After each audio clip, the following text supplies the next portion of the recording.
Well, not to paraphrase or to pirate from myself like 5 minutes ago, but heavy farts.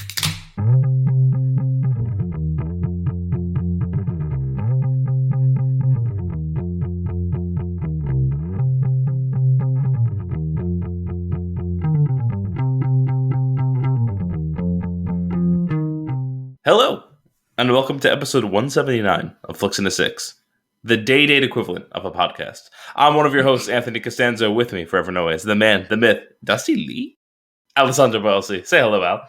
He's Jersey. He skis in jeans. Oh, man. On this week's episode, it's Christmas. Boba debuts and other news and nuggets, all before diving into a very special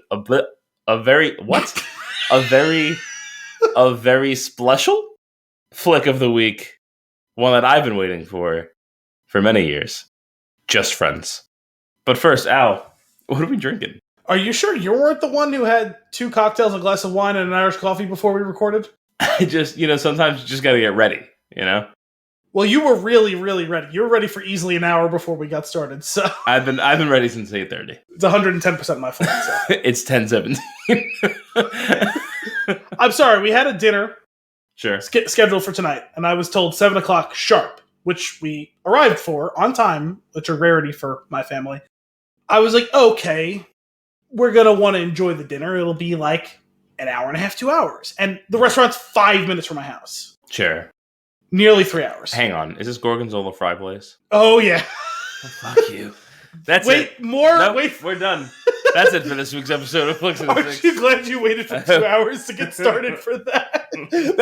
Don't worry. That's part of what we're consuming, or rather, this week it'll be what I literally consumed within the past couple of hours. So we'll hear more about that later because it was quite the spread. We, as I phrased it to you, I believe it was a knockdown, drag out, full blown Italian meal. Yeah. So it was multiple courses. It was obscene. Mambo Italiano. Exactly. So what we're drinking, we don't have time for tangents. We don't have time for fun and games, literally or metaphorically. We're doing the episode live. Well, we're doing it live for us. Well, I meant it in the O'Reilly sense. Sure. Anyway, it's Alternate Ending Beer Company's Mando with No Name. It's a Belgian IPA. As Anthony expressed last week, maybe that was off air, but I'm going to bring it on air. Anthony has become disillusioned, disenchanted with Alternate Ending Beer Company. I feel like he raved about it earlier this year. Mm-hmm. Me and him went there. We had a good time there. It was a fun experience. It was nice. Yep. But it seems like you've soured on them slightly, and not because of sour beers. It's just... Well, we'll see how this one is. I'm sure you've had this one before. I don't remember if I had that when we were there. This one's okay. They're just fine. Okay. And that's the highest praise I can give them. And listen, fine is fine. For a place that's really close is unfortunate. I would prefer them to be good. Well, you do seem to like the whole revoir of the place, but not the people. Well, hang on. I like the concept. I think that they failed at it. Is that not what I said? No. You said I seem to like it. I like the concept. I don't think that they did the concept well. Okay. Because that place, first off, the acoustics are terrible. Mm. That's one. Second, it's loud. You took an old movie theater, right? You made your brewery called Alternate Ending, right? Mm-hmm. And they have a screen in one area that they play movies on. Cool, great, good start, right? Yep. They have a couple of seats that are like reclaimed movie theater seats. Okay. Made into like booths. Got it. And that's pretty much where they stopped trying. Well, there's like themed names of beers. Weak though, like weak sauce. Like this one's good. This is the best one. Yeah. The rest of them are like these hodgepodge names that like I don't get the mashup. I feel like I remember. Wasn't the Wookiee one a decent name? Walking Carpets. Walking Carpets. Okay. Yeah. Yeah. I don't know. They're all weird. I feel like they're trying to go for something and they're not quite getting there. Mm. Okay. Fair enough. Well, we'll see how this beer goes. This is left a sour taste in my mouth, not the beer. Yeah. The conversation about the place that I want to be better. The thing is, this is partly my idea, right? Like this type of brewery. Yes. Like and I've got so many ways that it could work, and I was like, oh man, this is great. I don't have to do the work. I can just go to it and enjoy it. Mm-hmm. but I personally feel that they've completely missed the mark. It's unfortunate. Yeah. It's also, their food IPA. is way too expensive. Well, that's not uncommon for breweries, though. Does that make it excusable? No, just pretty sure like a topping on a pizza is $5. I don't remember. The pizzas did seem expensive, though they were pretty tasty, the ones we had. And I didn't even necessarily level of the pizzas. Well, the place, it's from a place in Asbury Park, and they do make really good food. But just very I'm gonna look up you read that. I'm gonna look up the price of the pizzas. So this is the Mando with no name. It's a Belgian IPA. It's got Centennial, Simcoe, and Citra hops, which should hopefully speak to Anthony and bring him back to the fold, such as what it is. When Mando meets a man with no name, get 3 coffins ready. Make that 4. 7.2% alcohol by volume. It's 1 pint, which we love. Sure. I have to say, all your other complaints, justified though they may be, I have to imagine that you particularly enjoyed the can art. Because this is pretty like I said, this is the best one. So, although, wow, that's a sneak attack. Did not notice...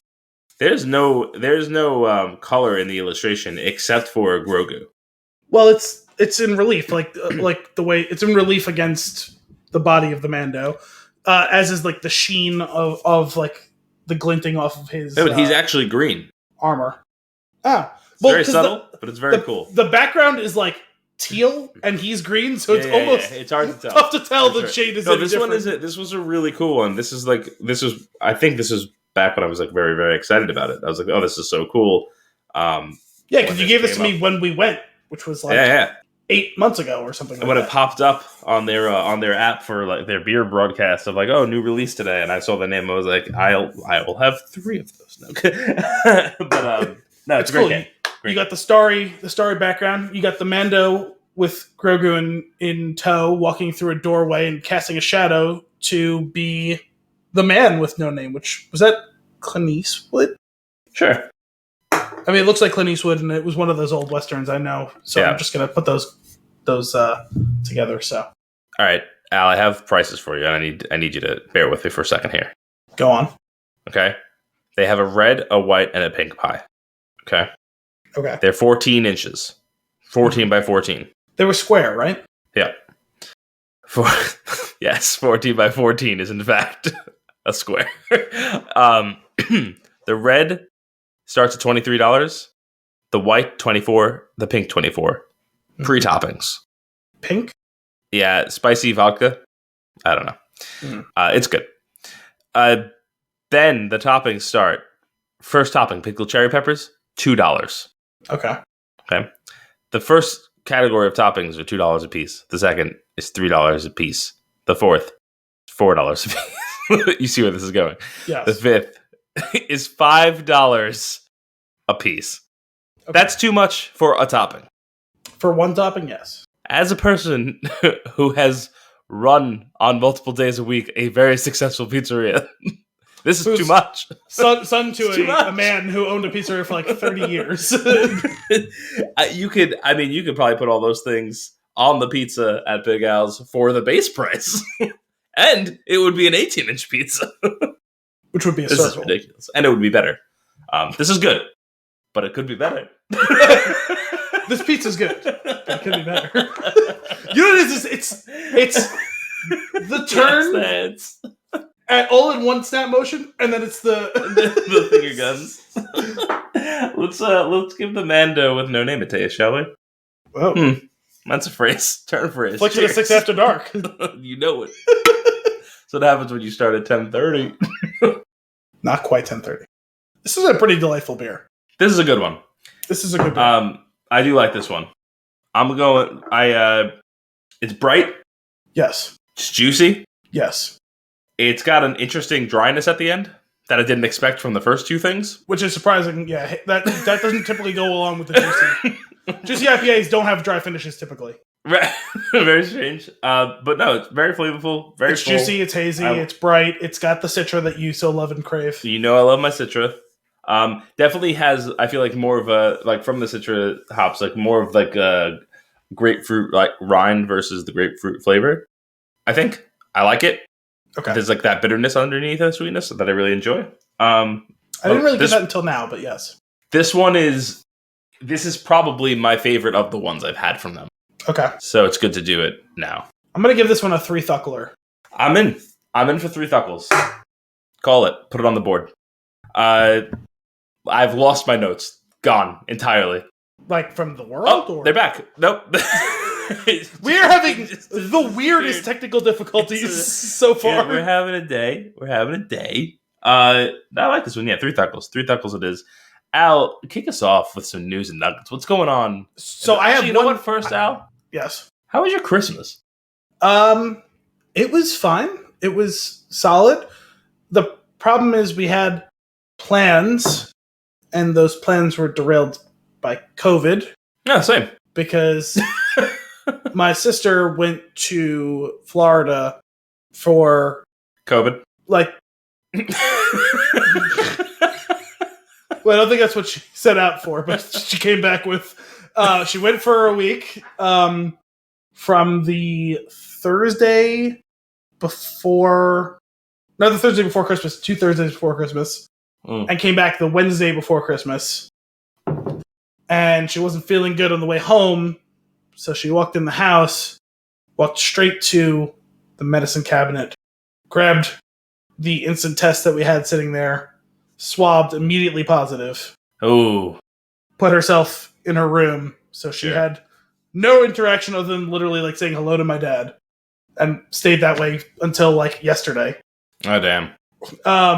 And so we were supposed to have my cousin Dan and his family come over, and we were supposed to have one of my other aunts and uncles come over, and also there was a couple other people who were kind of maybes, and none of them were able to come. But we also found out on Christmas Day that one person from each of those families ended up testing positive for COVID too, obviously from totally separate sources, considering they didn't come. So yeah, it ended up being a very quiet, lazy affair. We had a nice little Christmas Eve. We had one person come over Christmas Eve while Gianna listened at the door from upstairs. And then, we did, actually we failed. We had 6 fishes. But they were all delicious. Delicious 7's fishes. Too much. But if you're going to get 6, if you're going to have 6, you might as well have 7, is my point. Sure. Do you do 8? Do you do 1 for good luck?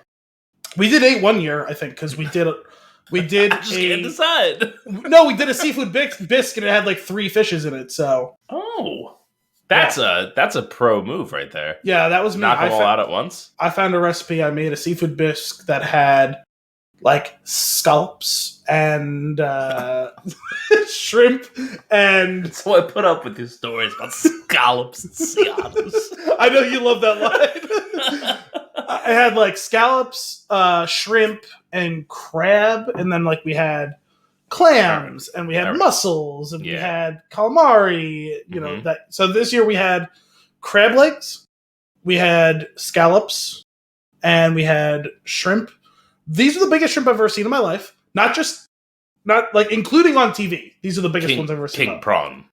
They absolutely. They were fucking huge. They were like almost as big as like the crescent I'm making with my hand. Like Pepe from the Muppets. My huge hand. Yes. We had monkfish.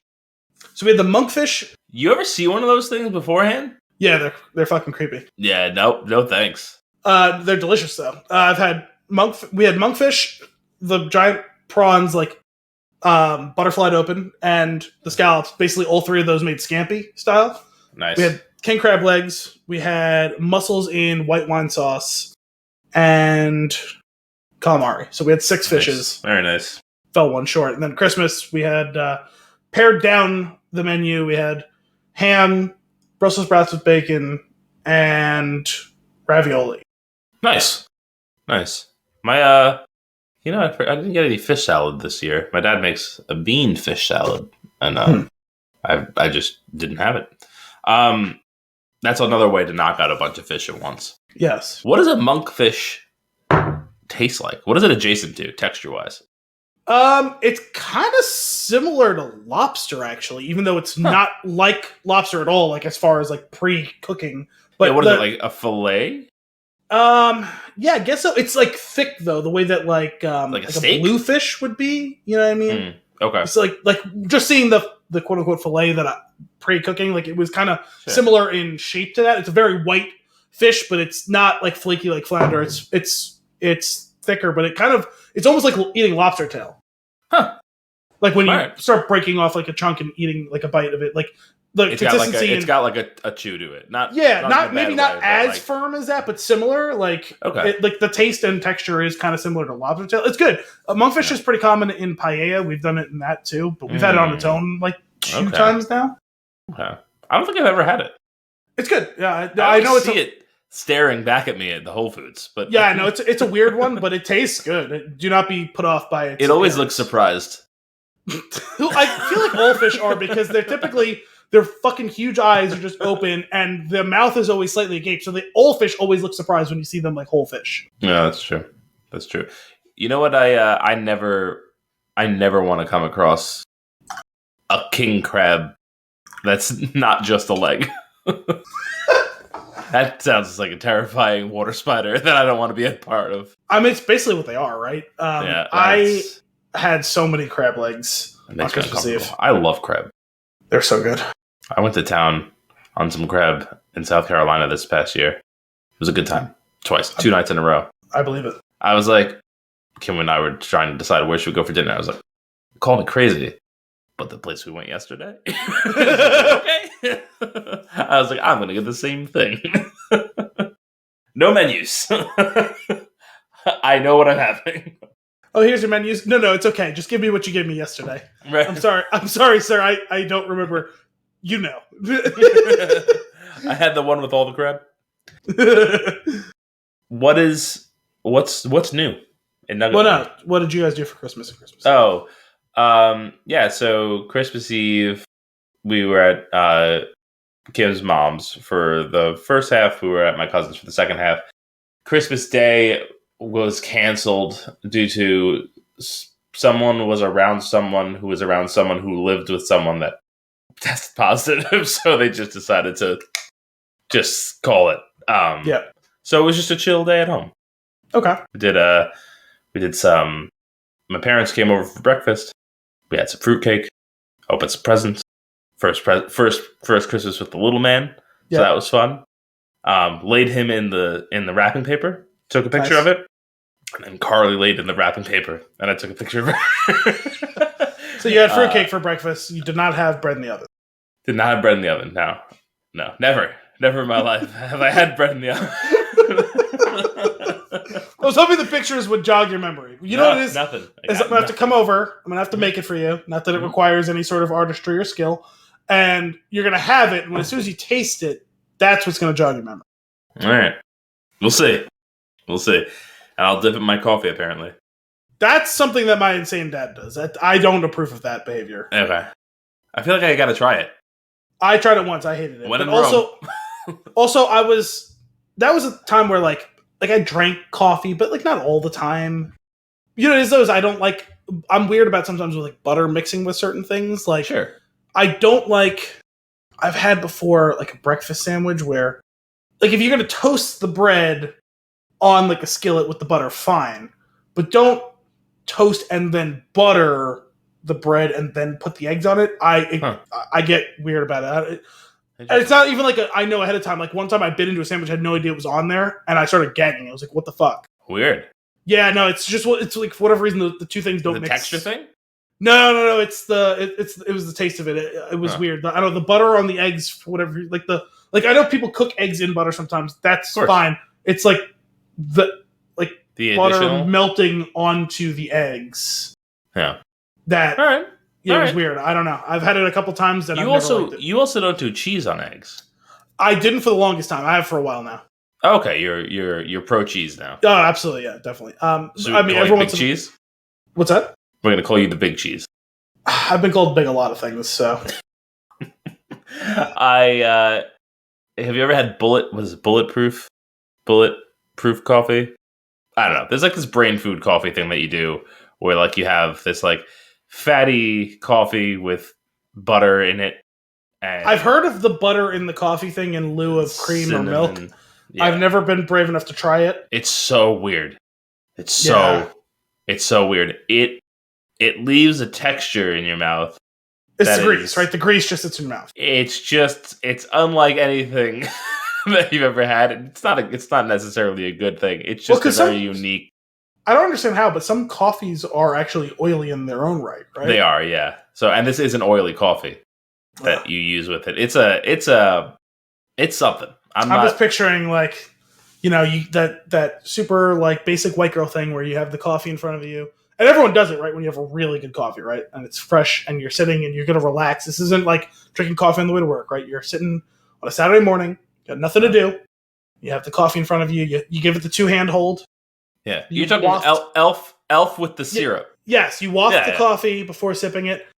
And I'm just picturing so into that. And you go, So this, that's an oily coffee. Like that's what I'm picturing. Yeah. You're like, no, it's ruining the moment of tranquility. Yeah, no, it's very strange. I did like a few.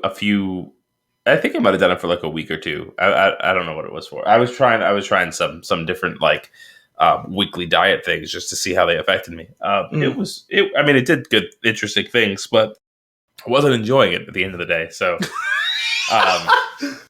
no, you know what I'm saying? Yeah. So our one new. What's our new? Our new is the Batman trailer. The Batman. The Batman trailer. So what'd you think of that trailer? I've been all in on this for a while now. I thought it was fine. I don't think I didn't need it. I liked the last trailer. Yeah. But so it's funny cool. It was cool to see some extra stuff. I was all out on, hey, we're doing another Batman. And then I was all in when I kind of liked the idea of, actually, I don't even remember what Matt Reeves has directed, but like, I don't know. There's something about him doing this thing and what the plan for it was, and then hiring of Pattinson and then hiring of the main cast. I was like, okay, I like that. But I gotta be honest, the trailers hadn't really done anything for me.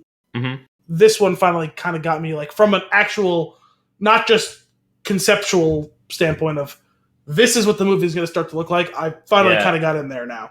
There's some pretty cool hints dropped. Like, it seems like we're going to explore the darker side of Thomas Wayne and Alfred knowing about it, and what the implication is for Bruce, which is funny because the father type thing. To me, you obviously know way more about like comic background of Batman. Mm-hmm. I didn't know that Thomas Wayne had in any version a darker side. He's always been kind of the paragon of virtue. Yeah. Because the only time you ever engage with Thomas Wayne, he's dead, and he was dead for no good reason. Like not because he did anything wrong, right? And like what you know about him was, hey, he tried to do, like, he was a billionaire, but he tried to do good to whatever extent, right? Mm-hmm. And so it's hard to really get too down on that person. So this is an interesting, different take. I have no expectation of that, but it seemed like that's obviously what the trailer going into it is. So me not having any of that knowledge backstory wise of comics, I can go into that with a clean slate and be wooed by what's going to happen. This is part of the reason why it doesn't bother me so much that we're doing Batman again. Is that there's so many ways to do it because of the amount of stories that we had over the years. That I feel like, well, yeah, why not? Let's take this take. It's not going to get anywhere if they make more than one. We're probably not going to get past 3, and then you could do another one if you want. Like, and I'd be fine with it. I'm my totally issue happy with to watch more Batman. My issue with this is, each time you just commit to a new Batman, right? The Burton Batmans are obviously distinctly different than the Nolan Batmans, including the type of version of the story they're trying to tell, right? Mm-hmm. Even though a lot of overlap of characters, but totally different stories. Yeah. Which is great. And even the Affleck one, as much as I loathed that, it still was trying to do a new and different version of it. So I appreciated that aspect of it, 50,000 foot view, right? Mm-hmm. My concern from the beginning was always just, I don't want 15 different versions of Batman to canonically exist at the exact same time. I just like to focus on one at a time. Yeah. And then you go on to the next one, and that's fine, you know? Yeah. Well, that's where we're at now, isn't it? Sure, but when this movie was announced, Affleck was still involved. There was the TV show. You know, I mean, like, it just felt like too much all at once. Well, there was the... Oh, Gotham. Yeah, there was Gotham, yeah, that was and there was... You know what? I'll give you that. That's fair. There were too many. There were too many plates. I just, like, considering all of them were quote unquote, I mean, obviously different universes, but like kind of, it's like, no, let's just do one, focus on that one, and then 5 or 10 years from now, you want to do a different one, go for it. No. I'm looking forward to this. I'm looking forward to the gritty take on the Riddler, the more Criminal Underground take on Penguin. I think that it's going to be. I think it'll suit the movie well. So we'll see what happens. Do you know? Do you know if there's plans for this to be a series, or is this like a one-off? I can't imagine it's a one-off. Yeah, they haven't announced to my knowledge, they haven't announced what the plans for this going on would be. But why would you put this amount of effort into this and not like? There's no way that they could get Robert Pattinson to sign on for one movie, right?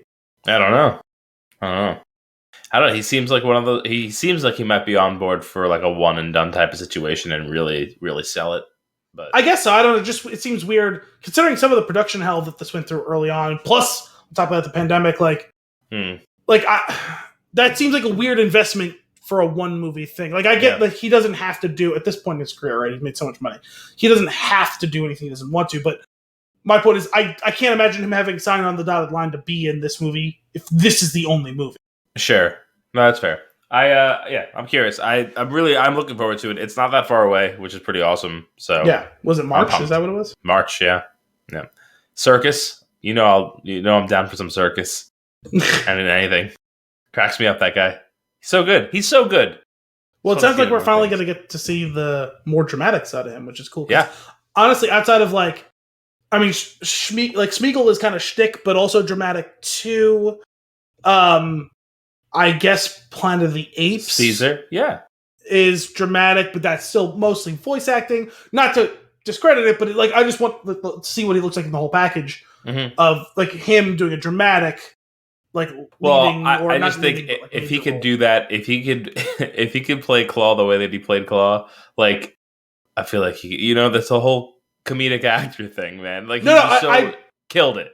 I'm not skeptical of it. I'm saying I'm curious. I want to see. I'm really curious to see what it looks like. Because he definitely chews up the scenes when he's in them. So I'm curious how he'll play opposite Bruce. I thought it was really funny in that trailer when that I don't know if she was a reporter or what she was, but was hounding Bruce, and it's the Waynes have always been philanthropists. They're always doing something. You don't seem to do anything. I was like, bitch. that was trailer poetry, right? Because in the movie, it ain't gonna happen that way. But them interspersing her saying that with scenes of him being Batman, and coming back to his facial reaction to the question, that's music. Yep. Yeah. And oh man, I'm pumped. I love a good Batman. I'm looking forward to it. I think it's gonna be good. I think they've got the right ingredients. Let's just see if they can pull it together. That was pretty great. It was tight news and nugget segment. Do you have any other news or nuggets? My actual news nugget, my nugget can lead into what we're watching, what we're consuming. So I have one other one as well because it literally came across my desk minutes before we started. Didn't get to watch the trailer yet. I kind of forgotten they finally officially greenlit and started doing it, but the trailer dropped earlier today for season 2 of The Righteous Gemstones, which starts in I never finished the first season. Oh, no? No, I thought it was very silly. Yeah. But I had watched, it was one of those ones where I had rewatched the episode a couple times because Kim fell asleep. And I just wasn't interested in keeping going at that point. But it was funny. I thought the concept was ridiculous. Yes. So I'm excited for that. I totally forgot that was coming around. I was super excited for them to do it, and they took them a while to commit to hey, we're officially starting production. Because they basically said, yeah, we're gonna do it. It's just a question of when. Yeah. And then they started production. This is another thing that happens with the pandemic, obviously, right? Is stuff gets delayed and extended and blah blah blah. And then all of a sudden, out of nowhere, trailer drops, and I think it starts January 9th, which is not even 2 weeks away. So I'm oh shit. That's pretty cool. I love a stealth drop. My nugget that leads into what we're watching is tomorrow I am finally seeing No Way Home, and I am so very excited.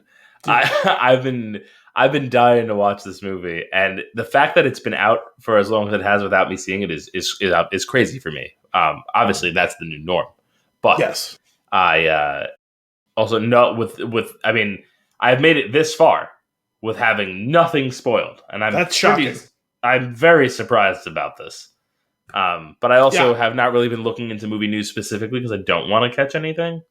And honestly, even me not being as much plugged in as I used to be, but still more plugged in than you are, even I was surprised that I saw very little in the way of spoilers. I saw one that is really not a spoiler, ultimately, and I had to do some digging because I saw a meme and I just wanted to understand it. Sure. And when I figured out what it was, too far. And then saw how it went in the movie. No, it was fine. Okay. I ended up getting a good laugh. I got a much bigger laugh at the thing in the movie because I had seen the meme. I don't think I would have laughed as hard in the movie if I hadn't seen that ahead of time. Gotcha. Well, either way, I'm pumped. I love this series of Spider-Man movies, and a poll. There's been all these polls going around about who the best Spider-Man is, and Tobey Maguire seems to win a lot. And I disagree. Yeah, it's a nostalgia thing. It is. I think Tom Holland kills it. Yeah. Not to say Tobey was bad, because I did think he did a good job. He's fine. But Tom Holland is my Spider-Man. It's just it. This is how it's going to be. So, do you want a slight teaser / spoiler of my score of the movie, or? Sure. You sure? Yeah, I'll take it. 4. Shit. 10 out of 10. Okay, see, I'm pumped. My cousin who doesn't watch movies is like, "Did you see Spider-Man yet?" I was like, "No, not yet." He's like, "It's amazing." I feel bad because me and Dominic went to see it the day Gianna got back, and she was going to come with us because she's gone with me to see the last 2. But she found out she had COVID, so she didn't get to go. So I'm going to probably try and go see with her again. Excellent. Before we record, because I really want to see it again to give it my full blown, but I feel good about that right now. Yeah. I feel good about easily putting this in the top 3 of the MCU movies. Ooh. That's funny, because my top 3 tends to be a little bit away from the consensus rankings, because I don't have any of the Avengers movies in my top 3. I don't have Iron Man in my top 3. I think my new reformed top 3 now. Wait, can I guess it? Sure. And the order doesn't matter, just what the top 3 are. Winter Soldier, Ragnarok, this? Yes. I'm so excited. It's really, really... You know what it comes down to? This movie is really well written, which I never thought I would say that specifically about an MCU movie, because everything that I feared about this movie with how many important characters were going to be involved, they all get at least one, if not more, times to shine, and it never feels overstuffed. They balance it all to perfection, because if the best parallel for this, right, would be Spider-Man 3, like the Tobey Maguire Spider-Man 3, right? And people complain, there's too many villains in that movie. Yeah. There's more villains in this movie. And they all get time to shine. And also, perform.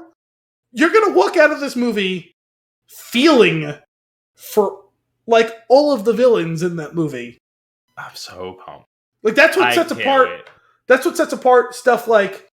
That's what set apart the whole Thanos storyline, right? It was you kind of felt... If not felt for him in an empathetic way, you understood him.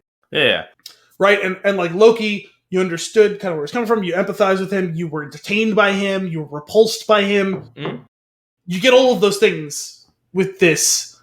I felt bad for some of the villains in this movie. That's awesome. I'm really excited. Are you jealous that I get to see it for the first time tomorrow? I always think about I got to see it. When I see a movie that I love before you've seen it, and you tell me that you're going to see it, I'm like, oh man, I wish I could. That's what I want. If I could have that tool from Men in Black, I would specifically use it to rewatch movies for the first time. Yeah, but it would have to be really targeted, because I want to remember that I'm excited to see it for the first time, but forget why I'm so excited. I'm just gonna flash away this part where I watched it. Yeah, that's it. Yeah, no, it's really, really good. Yeah. I want to set the world on fire. I'd love to do that again for The Last Jedi. Yes. Because, good lord, did I love that movie. Cool. So, what else are what do we... Well, I have not consumed it yet. But what are you consuming? Okay. What have you consumed today? Do you want the today consuming? I want today's consumption. Okay, so we got held up starting our recording tonight because I had dinner plans with a family friend, and I was told 7 o'clock sharp, and we got there at 7 o'clock sharp, and I was like, okay, hour and a half, 2 hours, and it being nearly 3 full hours. So we had it. It's an Italian restaurant right near my house, and it's the one that I taunt Anthony with a couple times a year with the appetizer they have there, because we've been talking about it for years. Obviously, you sent me a video not a week ago of you pouring the cheese over the fries. That's correct. So you've had it twice in a week. That was that a week and a half ago? I don't know. Time is irrelevant. It was within the last 2 weeks for sure. Of me, because we ordered it, because it's like 5 minutes from house. We ordered it, picked it up, had it at home. They gave us piping hot gorgonzola cream sauce on the side, and we drizzled it over the crispy, hot waffle fries. You know, the only thing that made it worse was that it was that stupid garbage, like, Android sends video message to iPhone business, or vice versa. That really pisses me off, because the super small grainy video, but I knew what it was. That really drives me nuts. They gotta find a way to fix that already, because it's like watching a bootleg. My videos look gorgeous on my phone. They look gorgeous. And when I send it to you, it looks like shit. And I'm sure your videos look fantastic on your phone, and when you send them to me, they look like shit. So yeah, well, we should just be using a messaging. Like, you should have Slacked it to me; it would have been fine. I didn't think of Slack because we haven't really used the Slack in a few months. I'm not even sure if I'm signed in. Frankly, I wouldn't have gotten it. Yeah, actually, I don't think I signed in on my new phone because I haven't got an update in a couple of months, and you're not like the only channel I'm on there, so I would have had something at this point. I've probably been missing Slack stuff. Anyway, so to drink, I had a couple of Manhattans. As I said, I had a glass. What were we using as the rye in there? I don't know. I just asked for rye. You just asked for it straight up. Okay. So my drink order for cocktails is always rye Manhattan up. Whatever they give me is what I got. It tasted good, so it wasn't terrible, whatever the rye they used. A glass of Primitivo. A glowing review. 2 Manhattans, not terrible. A glass of Primitivo with dinner and a Irish coffee with dessert. It's a red wine. It's an Italian red wine. Okay. But for the dinner, we showed up. They give you, of course, bread and oil, waffle fries and gorgonzola, and rice balls, and a couple of different salads. See, now I'm full, though. Well, there was 5, 6, 7 of us for dinner. So we ordered a couple of orders of each. We all picked at it. Had some salad, So it all comes out to you get 3 or 4 bites of everything, right? Okay. We had a pasta course that was the spicy chicken fusilli, which is really good there. It's, what? It's a fusilli with chicken, obviously, and spicy tomato cream sauce with like fontina cheese, but they like melt it into the sauce, so it's like whipped with that. Yeah. And then we also had another dish, which weirdly enough came with fusilli as well. It was sweet fennel sausage. Wait, which kind of fusilli are we talking about? The not the full pasta one. Yeah, see, that's my favorite. No, it's all right. No, this was like the regular like cut fusilli. At least that's how I always think of it, as a cut pasta. I know it comes. One of them is a spring that is contracted, and one of them is a spring that has expanded. The big fusilli, you cut it into 3, and then you have cut fusilli. Sweet fennel sausage with a tomato sauce and a huge glob of whipped herbed ricotta, which they drop on there, and then you mix it all up. Does it just smell terrible in your house right now? Like, is everybody just... No, we were at the restaurant. Okay. No, I mean, but you're all back now, right? Yeah, I don't know. I ran inside and came right downstairs. There's a cloud upstairs when you go up. Oh God, it's settling. It's coming down the stairs. It's so heavy. Heavy farts. I haven't been gassy, so I don't know if anyone else is, but that doesn't really do that to me typically. So, Okay. So that was the pasta course. Then for dinner we had the mixed grill, which is just assorted meats and steaks and potatoes and broccoli rabe, and there was an herb shrimp that came with risotto and what's it called? Spinach, like sauteed garlic and oil. And there was the 8-hour cacciatore. It's a pork cacciatore that was in like some sort of tomato sauce, and they braise the pork for 8 hours before they like serve it, and it just totally falls apart. Chicken scarparella, which is probably my favorite Italian dish. My favorite of the chickens. Well, it's chicken and sauce. You've had scarparella, right? Yeah. That's probably my favorite like Italian dish. It doesn't come with pasta. It comes with potatoes and cherry peppers, and it's in vinegar sauce. That's so fucking good. And then for dessert, we had zeppelis, which were not just powdered sugar, but also drizzled in caramel. And tiramisu. I love it. I love the taste of a zeppeli, but I can't eat fried doughs. They really just like almost instantaneously bother my stomach. It's very weird. That is weird. Well, because like beignets can be heavy because they can be really doughy, but good zeppelis are really airy. I don't think it's the weight at all. I actually think it's the soaked oil. For whatever reason, I just don't do well with a lot of oil. Oh, interesting. Well, but these ones were very crispy. They weren't oily. Nice. Obviously, they were cooked in oil, but like they come out like dry and crisp. Yeah. Okay. Yeah. I'm about that. Definitely drier would be better for me. But and a little tiramisu, you said. Yes, tiramisu as well. So that's what I consumed this evening. It was a lot. I am full, although not obscenely full. I'm the proper amount of full. Sure. I've been fuller. Oh, but have I? Have you ever been to one of the Biles barbecues?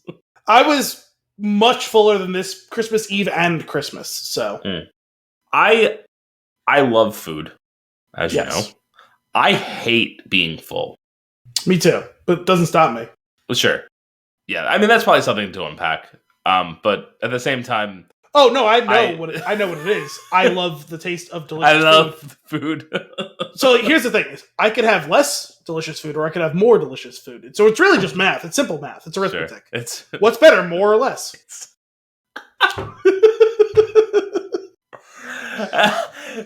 As somebody asks Al, quantity or quality, and he's like, put those hands together. That is, you have reached a unified theory of me. I'm having my cake and eating it too, literally and metaphorically. I want copious amounts of quality. I don't know what you're asking. I'm not going to shovel just absolute garbage into my mouth. Sure. I want the delicious food, and then more of the delicious food, and then more of the delicious food. Delicious food. Yeah, exactly. No. That's fair. My dinner had a lot of pieces to it, but it wasn't nearly as exciting as yours. I had Kim and I shared some steak nachos. Nice. A veggie quesadilla and yuca fries. See, I gotta say, I wouldn't be caught dead eating a veggie quesadilla. Interesting. Not that I don't like. I would love a regular quesadilla with meat and also veggies. Sure. But to me, the point of eating a veggie quesadilla is that's where we're not going to have the meat. So if I've had the steak nachos, I'm just going to get a quesadilla with meat too. Mm-hmm. Okay. Like if you didn't have those, and we're like, today's going to be a little bit lighter day. We've already covered how you want more of the thing that's good. I get it. No, just to me, like when you decide to have a thing that's typically or often served with meat, and you make the choice to not have it with meat, it feels like most of the time that decision is made to have the health aspect, to have the lesser quote unquote evil of lack of meat. Like you're making a choice from a health perspective, from a consumption standpoint, whatever, to not have meat, and that's great. Do that, but commit to it for the meal. Like otherwise, I feel like I'm depriving myself if I'm going to have another part of the meal. We may be in a rare pocket because people seem to always think that it's weird when we order things like that. But like, I actually like really. Sometimes I just prefer the veggies.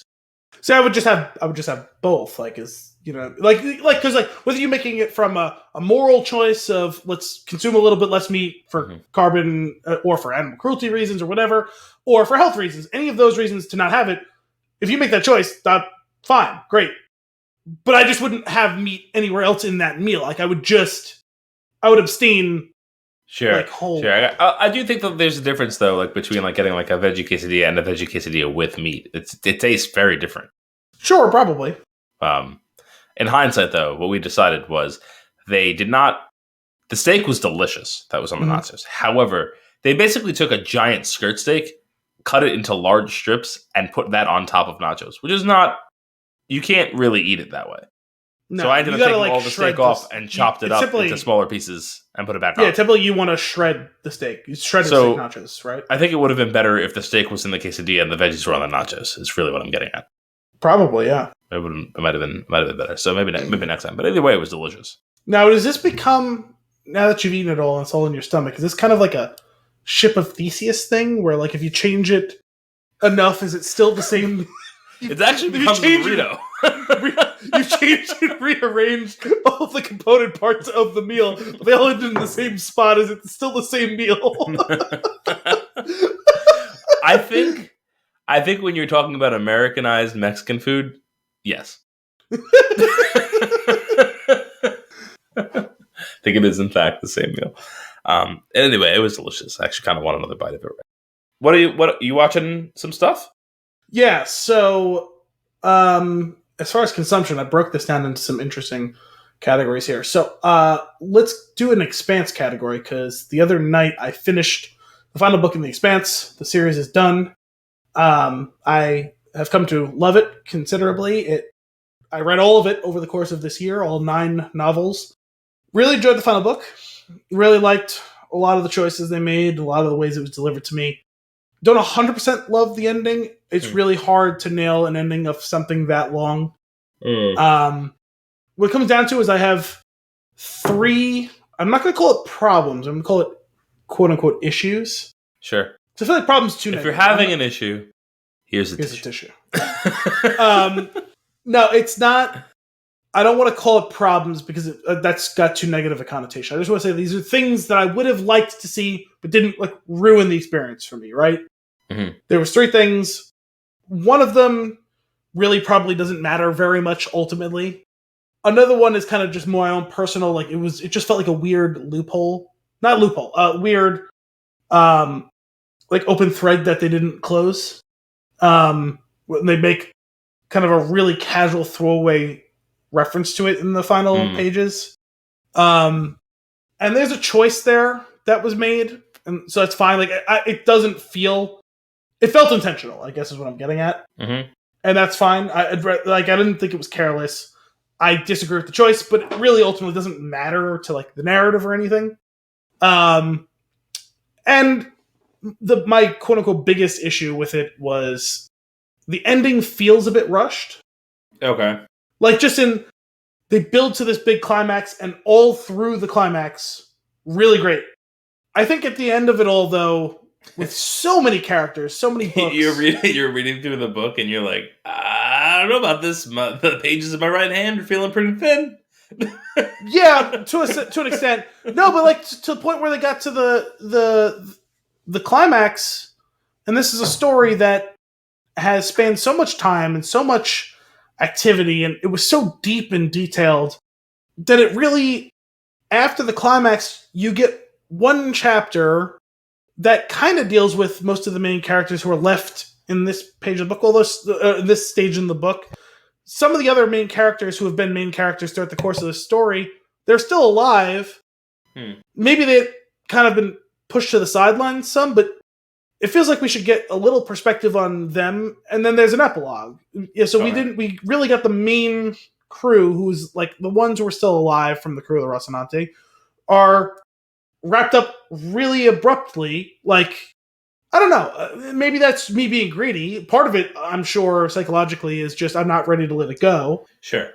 But one chapter felt, not even really a full chapter, because part of that chapter is kind of the quote-unquote, I'll call it escape from the climax event.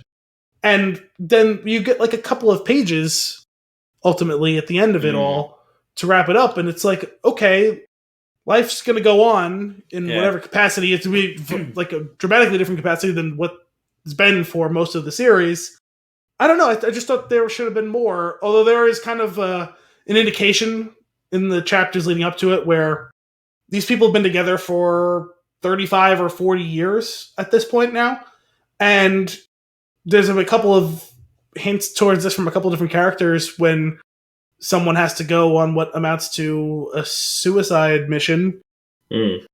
That how many goodbyes can you have? And so I'm sure that was a big goodbye. Yeah, no, not a big goodbye.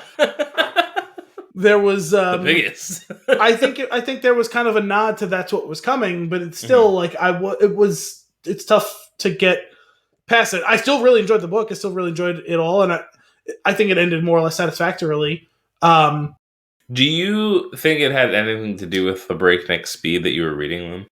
No, because literally after the climax of this, like there's like 5 pages after that, and then like a 4-page epilogue. Gotcha.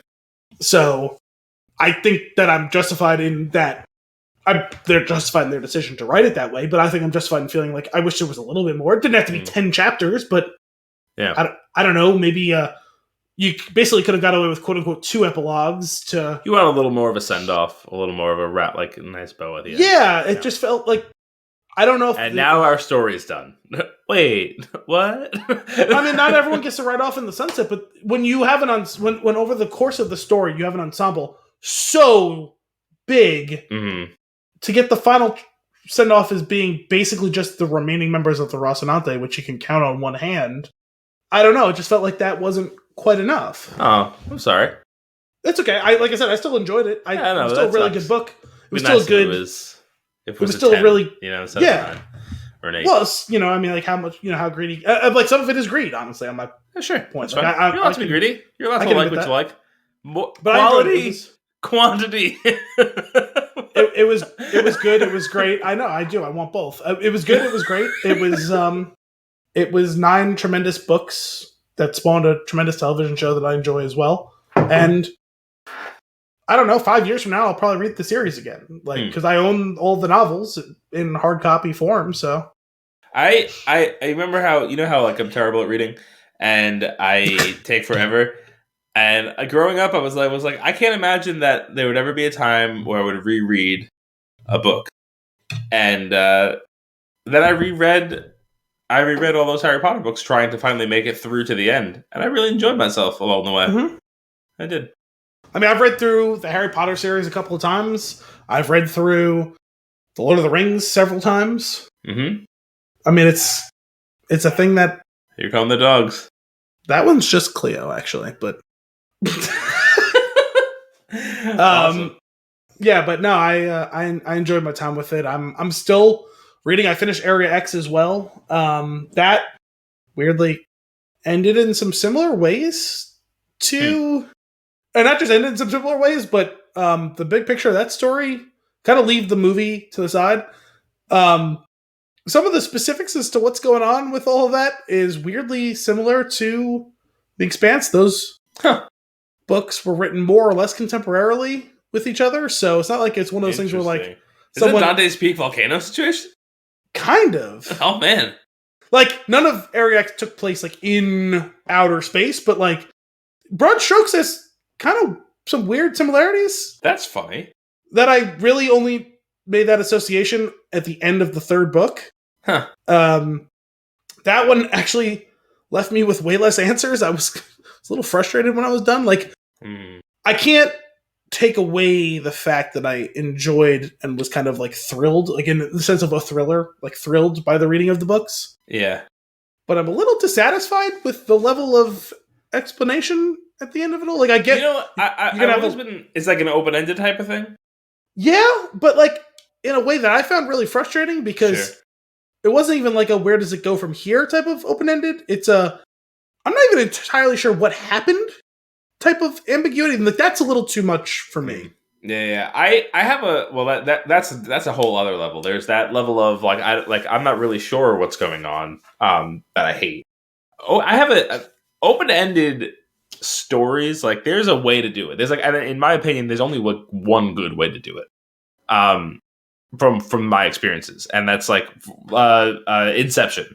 Yeah, I think that's a good way to do it. I think if you give the audience enough information that they could hold their ground on a theory, you did it right. Mm-hmm. But if it just ends and it's like, could be this, could be that, I don't think that that's good. I think that that means you didn't make a choice. Yeah, well, what frustrated me about this one was what I will say is structurally, even though there were some frustrations to me at times, I thought it was really cool the way that the story was written.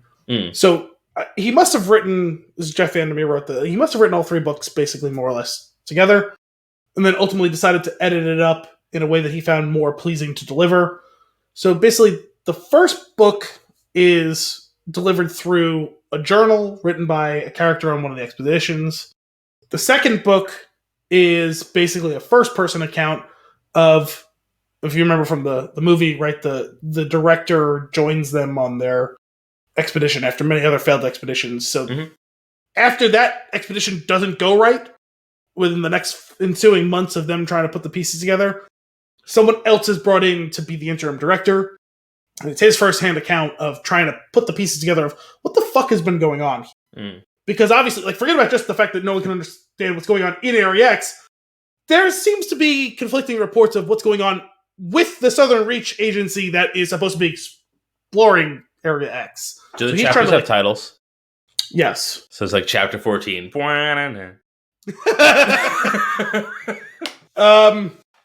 They're not totally wrong. Chapter 14. Insert weird noise. Yeah. And then the third book is told. The first part is told in 4 points of view.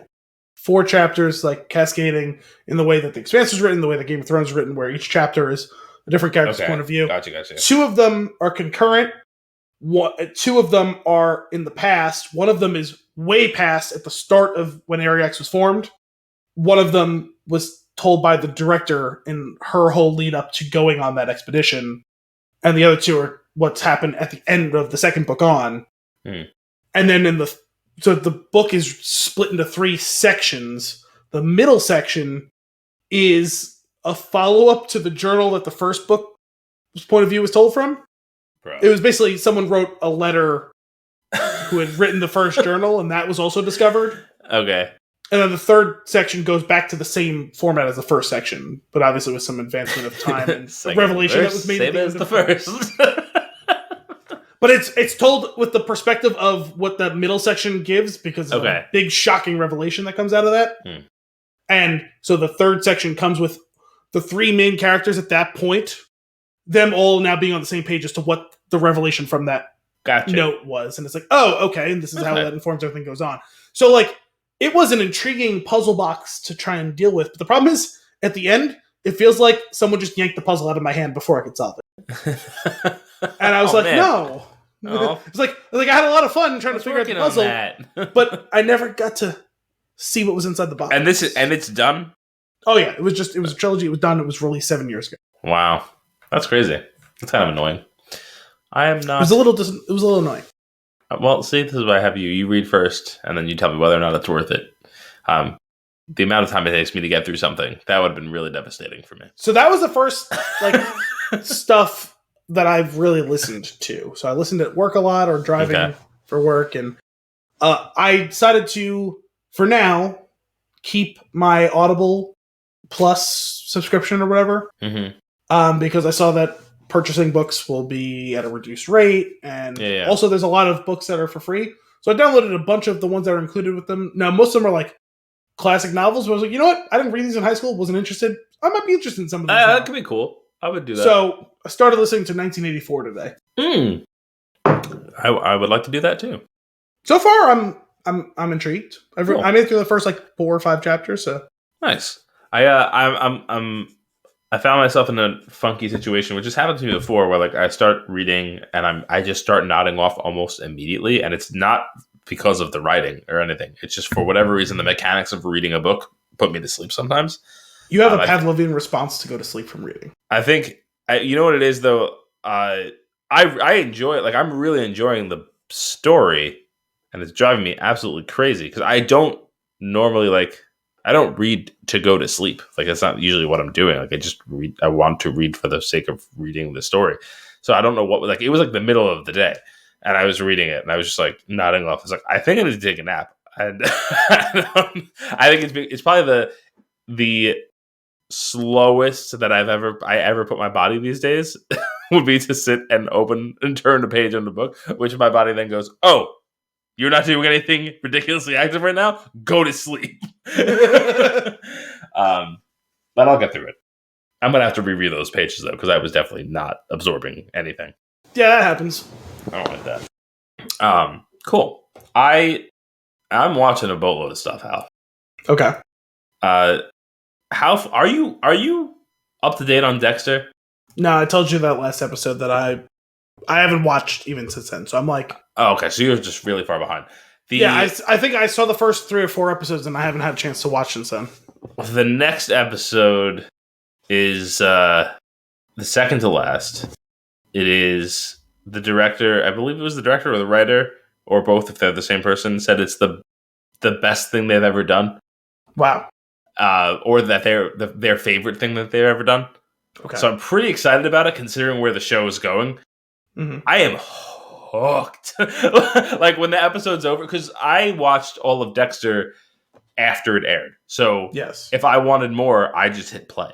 So this is the first time that I'm watching it week to week, and I didn't realize until now. And now, going in hindsight, looking at, like, thinking back on previous episodes, every episode leaves you wanting more. There's a cliffhanger of sorts, like give me 5 more minutes. Like, just wrap that one bit up, you know? Yeah, it was a good show, man.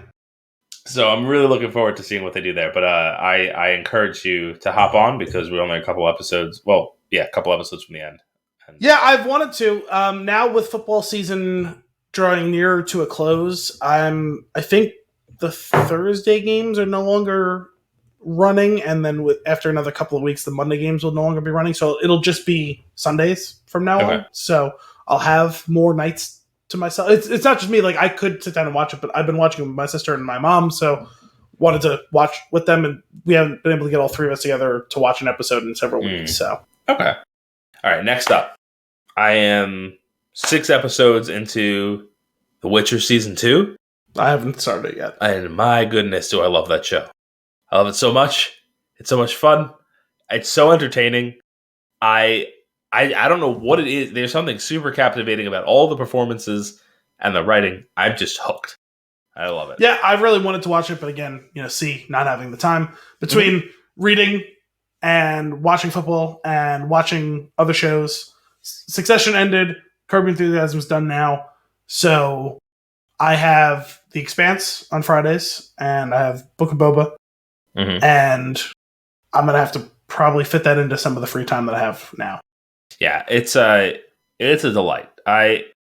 There's so much going on, like, that I can't be disengaged watching it, because I feel like I need to pay attention to every little thing and every storyline and try to piece things together and understand what's happening and where we're going and why we're doing it. It's just like, there's so much here.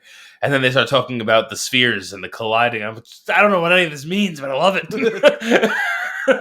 So you're super hooked on that. And I just really think that Henry Cavill is absolutely crushing it as The Witcher.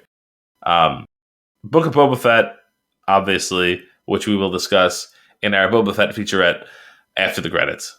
Yeah, the Bobus Featurefette. That's what it was. Bobus Featurefette. Featurefette. I finished Hawkeye. Okay. Did you watch any of it? Not yet. None of it. Okay. The last 2 episodes, good. Entertaining. Strong. Okay. The rest of it, not so much. Disappointing. That being said, no spoilers. Nothing of the sort. I need you to bring it up when you're done watching it. There is an incredible twist that I think everybody will gloss over as being a twist, but I thought it was an incredible twist, and we'll discuss that in more detail when you finally finish it. It's kind of miraculous that you've avoided spoilers to Spider-Man, where And there's so many things that could have been spoiled for that. Sure. And I already saw spoilers for Hawkeye. Yeah, I assure you that it's nothing that you've heard of, though, because it's not really. I just couldn't believe that like someone showed me a picture, like, or someone just like was like not just one someone, like multiple times I saw on my timeline. Multiple someones. Multiple times I saw Wilson Fisk is in the show. It's like okay, like I would have liked to like figure that out for myself. Sure. Like watching it eventually. Yeah, that's fair. I will say finding out that he's in it is not that exciting because it's pretty heavy-handed. But is that the one you were talking about last episode, where like they've been pointing all along at a character or someone being the bad guy or whatever? Yeah, like the big guy. Wink, nod, looking at the camera. No, that's not even it. It's so good. The part that I'm talking about, which you're not. I don't even know if you'll recognize it as a twist, but I think it's great, and we'll talk about it after the. So I haven't seen anyone talking about a big twist in that. There really isn't one, but I perceive it that way. Okay. So we'll get there. That's Hawkeye. I watched a bunch of Netflix holiday movies. Okay. Accidentally. What? Look, we were like, let's put on another Christmas movie. Okay. Feeling like we just watched all of the other ones because last year we watched so many. It's like, let's just put on something new. And we're like, oh, there's one with Rob Lowe. I like Rob Lowe. So we put on Holiday in the Wild, which never in a movie have two characters had less chemistry. Yet you're supposed to be convinced that they're going to end up together. Oh. They end up together fine, but the chemistry does not grow. it's negative amounts of chemistry. Oh, the movie so this is so poorly written. So this is one of those narrative relationships where it's like, they're going to be together now. Oh, why is that? Because we said so. Yeah, because guy and girl. Straight out of the pitch meeting. Straight out of a pitch meeting. Oh, so why do they fall in love? Because I said so. Yeah. Oh, okay. Because opposite sex. That's pretty much how, there was a Netflix formula. But big heterosexual energy, got it. Yeah. But like not though. that's such a really interesting. Anyway, but at the same time, as terrible as the movie is, there's like a lot of like fun like wildlife stuff that they did with elephants, and that was fun to watch. So that was silly. We watched it. It wasn't a good movie. It's fine. Rob Lowe's son is in it, but he plays the other person's son, not his own son. That's interesting too, because he is him. So it's very strange. Now I'm just picturing a small Rob Lowe. Exactly. So that happened. We watched that movie, and then did the thing where you sit there and the remote's just slightly out of reach, just slightly. So we let the next Christmas movie play, which was The Princess Switch. I have seen that on Netflix. I haven't watched it, but I've seen it on there. Kim fell asleep immediately because we weren't intending to watch it, and for whatever godforsaken reason, you watched the whole thing. I watched the whole thing. Not good, but very entertaining for some reason. I don't know why. You know what it is? The whole time I'm like, what is the relationship of these three main characters? I don't understand. And that kept me going for the whole movie. It was weird. And then follow that up with, we watched one more, which was actually fantastic, called Single All the Way on Netflix. I don't know if you heard about that one. I know of Jingle All the Way. No, it's a great movie. Single All the Way. If you get a chance to watch it, great holiday vibes, really entertaining, very warm, lots of fun. Just a good Christmas movie. Like, we'll go back to. Interesting. Like that, I don't know if you saw Let It Snow. That's another one that I saw on Netflix last year that we actually rewatched this year. We'll go back to. I don't believe I've seen that one, no. Very entertaining. And on the finale, I think I might have talked about this last week, but did I talk about 8-Bit Christmas? You talked about that last episode, yeah, yes. Okay. So we watched that too. But that was a lot, but those are all the things that I've been consuming. I'm sure I've missed some. It's all right. Yeah. I have talked about the things I've been watching, basically. I consumed food. I consumed The Expanse. This is going to be your weekly full cast, shutdown full cast. checkup on this show because I was listening a little bit earlier today. I didn't get through the whole episode, but they've been for 3 weeks now previewing all of the bowl games that are being played in college football. And so, have you heard about the strike for the Kellogg's brand? The workers have been striking. In passing. That's all you need. Just the existence of such a strike is all I need to know from you. So, there's been a lot of discussion of that online.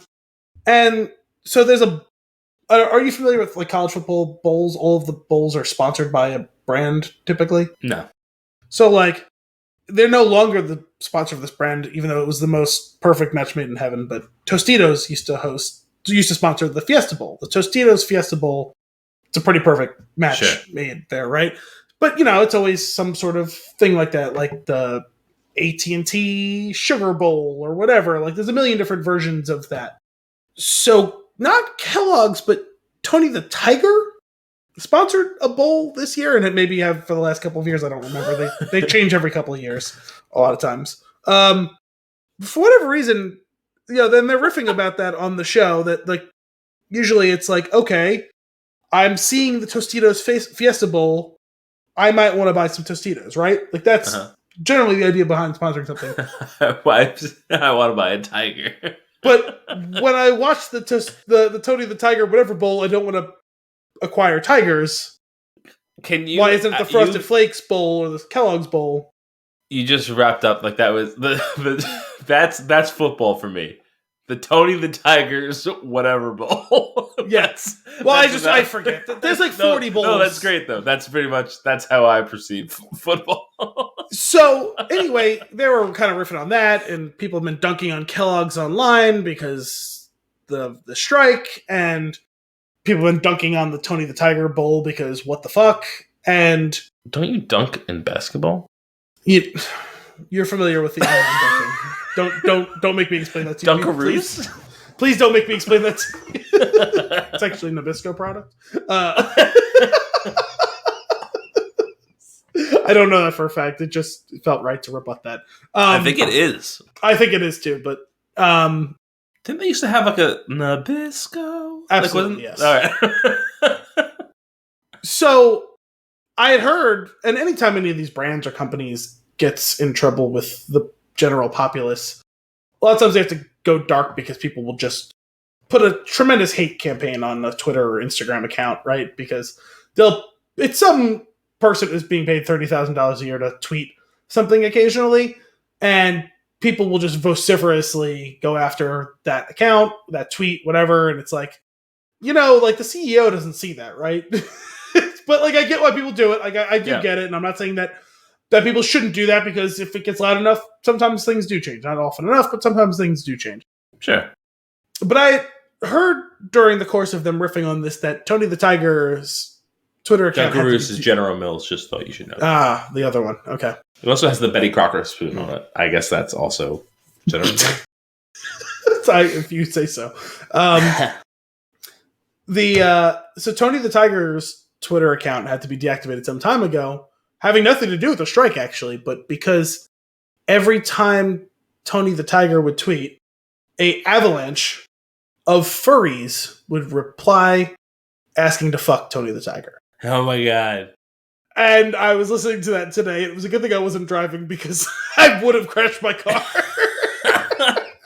And it was great because one of them said that matter-of-factly, like, this is a thing that everyone knows. Like, the sky is blue, or sure, the sun rises in the east, or furries get extremely horny online for Tony the Tiger. Just these are the things that we all know. Yeah.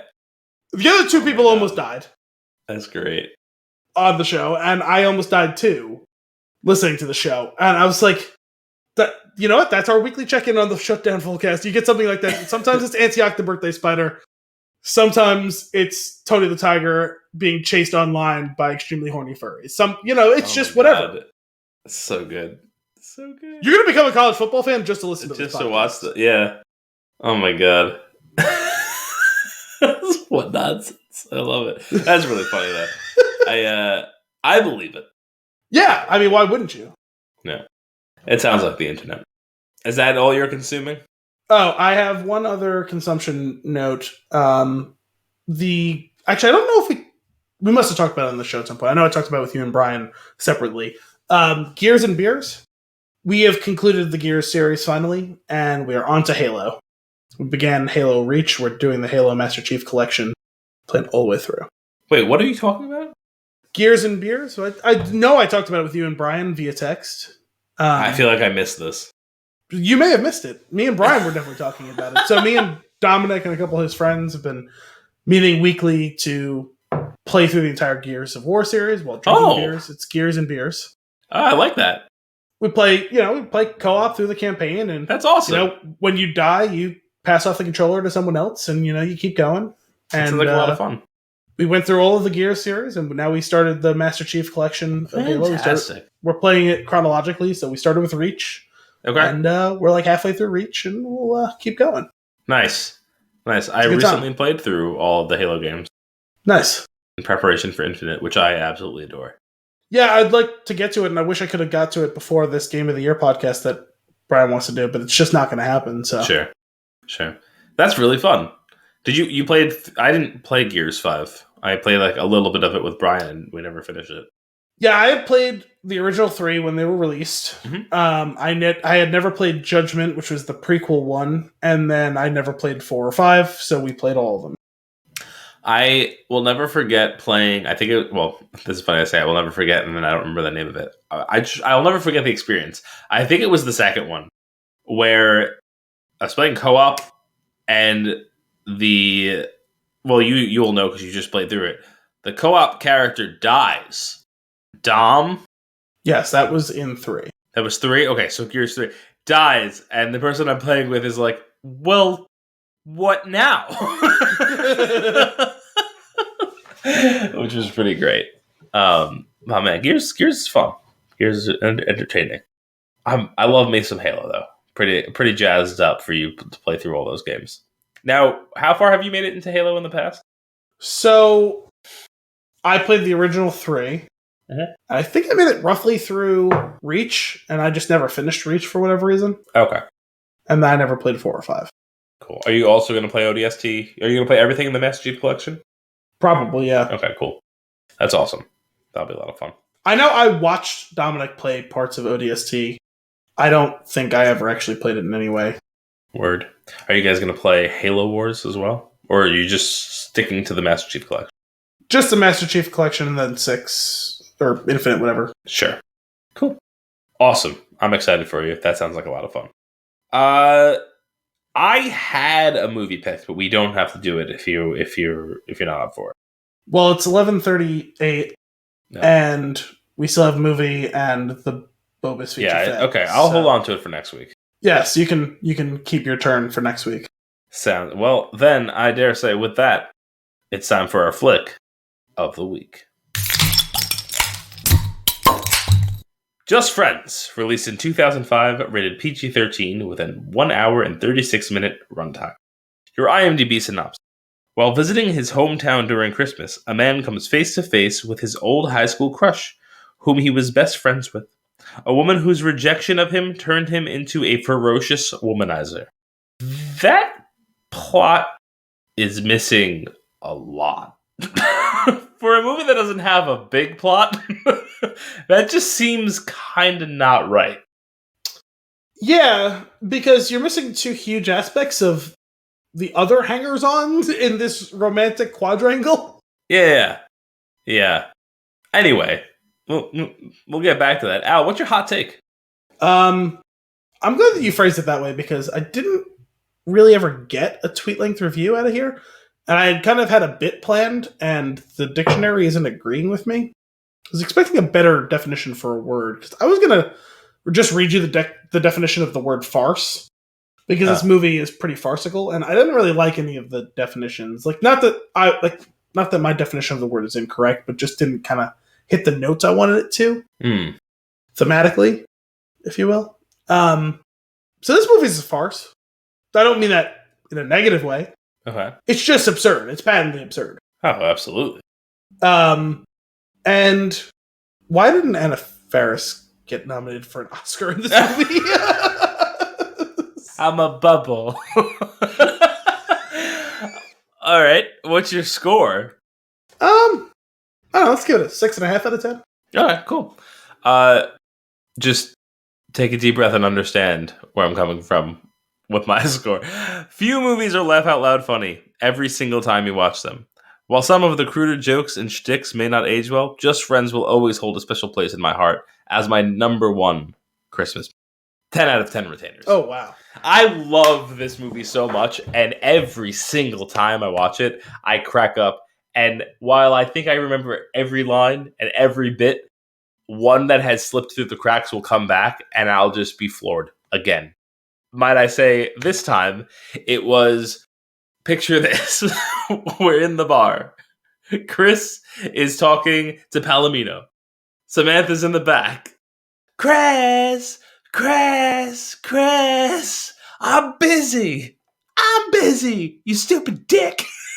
For whatever reason, that was the line that got me this time.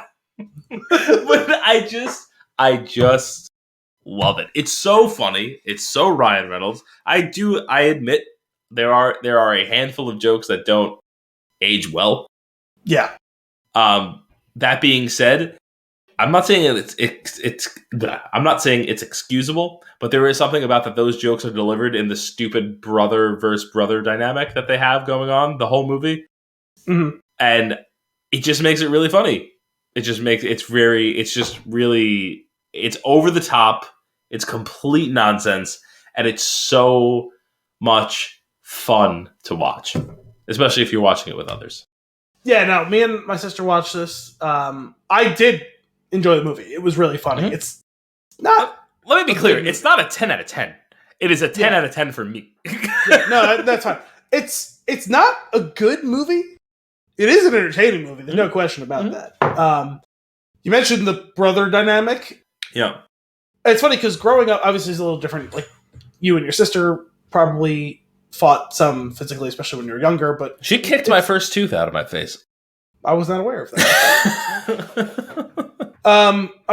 It's not to say that me and my brother never had physical altercations, but I was 4.5 years older than him, and innately I always knew that, like, I can't ever really go all the way because I'm gonna kill him. Mm-hmm. Like, it just wasn't fair. Like, I'm not saying that we never punched each other in the face or anything. Like, yeah. It ended up more being like, you'd kind of smack someone, or like, it's like you jab someone in the ribs type of thing, or whatever. Like, it's just like, quick jab and like it's done. It's not like knockdown, drag out fights. It's not grappling. It's not, for the most part, it wasn't any like punch each other in the face. You didn't hit each other in the nuts. None of that stuff. It's this thing I've seen in movies and TV a lot of times. Like, I can't imagine real life is like that for most people. I'm not saying everyone lived their sibling rivalry the way that we did, but it cracked me up in this movie. They just beat the ever-living shit out of each other. Dude, there's that one scene where he like, I don't know what he does to Mike that he ends up on the floor and he's trying to climb back up by like leaning on the couch, and he like stomps on his lower spine. Yeah, he started doing the thing that like villain like henchmen do to like people in violent movies, like things that like could possibly permanently incapacitate you. Yeah, I think in the first fight, doesn't he rip his underwear clean off? Yeah, I think so. Maybe. Oh my god, that sounds familiar. Oh my god, yeah, it's really intense. Although, sticking on this for a minute. So like, we get they have their slap fights, which are great. Yeah. They have that one fight where Chris just wins, where he stomps on Mike, and then afterwards he's doing something with something in the house, like as if nothing happened. Doesn't he knocked him unconscious one time, doesn't he? I think so. Yeah. And then after all that said and done, at the very like one of their last interactions, Mike comes in, his brother comes in, and he's like, they had just recently called a truce, and he hands him a Christmas cookie, and they both just eat their cookies. And that was the weird part, right? It's like, I love you too. they like savagely beat the shit out of each other, like really crossing the line several times. Played for laughs, and then like still sometimes like like the mother says something and like they kind of like stop, right? And like there's gives each other a cookie, like they call it truce, like they have like a really heartfelt moment at one point. Cookie, got you cookie. Gave me cookie. Yeah. Oh my goodness, so funny. His brother's such an ass. He's such a perv too. Yeah, he's a huge perv. He's a gigantic idiot. Oh yeah. I mean, like the phone calls, like each time that something goes wrong with Anna Faris, I don't remember any of the characters' names. Yeah, Samantha James. Samantha, that's right. Small problem. She falls off the balcony. She's injured. I forgot what was the. Did she get into a fight at like the club or something? Or the metal club? Yeah, she like dives off the stage. Yeah, she dives off the stage. Oh my god. And then, like, fast forward to they're outside of the Palomino's house while they're stringing up the lights, and Anna Faris comes barreling in with the family car, God. And the brother, again, small problem. After she has just like throat punched Chris, and he's like, "Hey," and he looks up and sees that the lights are starting to whip around because they're attached to the car and everything's getting pulled down. Oh, but there's so much brutally violent comedy that has no consequence. Yeah, it's like a cartoon. And I love it. Yeah, it's exactly what it is. A Wile E. Coyote Roadrunner situation for sure. Because they like light all those like Christmas decorations on fire. Yeah. You know what's the best part about that? So like everything's crashing around him, right? Like the lights are coming down, Santa's on fire, things are falling off the roof. Everybody's running and panicking. And the best part of that scene for me is that he is just standing still. He's just letting it all happen around him. And then he's in the eye of the storm. To the one point where the Christmas lights should come like swinging and they're about to clothesline everybody, and he just like sweeps the leg of the grandma so that she doesn't get hit by the lights. Oh, it's too much because like you don't like on the surface like you really don't know what to expect from this movie. No, I think the shock value is part of it.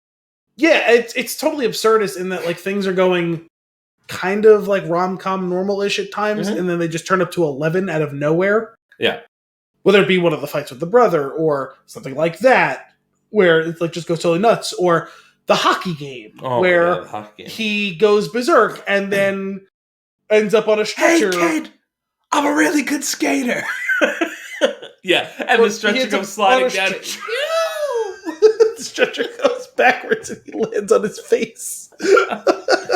Oh my god. Yeah, it's you know what it is? It's Home Alone levels of violent. Yeah, at times, yeah. Oh my goodness. So good. So we kick off the movie in high school, senior year, right? And Chris is very overweight, wearing a ridiculous fat suit. It's Fat Schmidt. Like that's where they got the idea for Fat Schmidt. It's definitely Fat Schmidt, absolutely. And as a former fat, currently less fat, but still, I find it very funny. Yes. And I eat it up.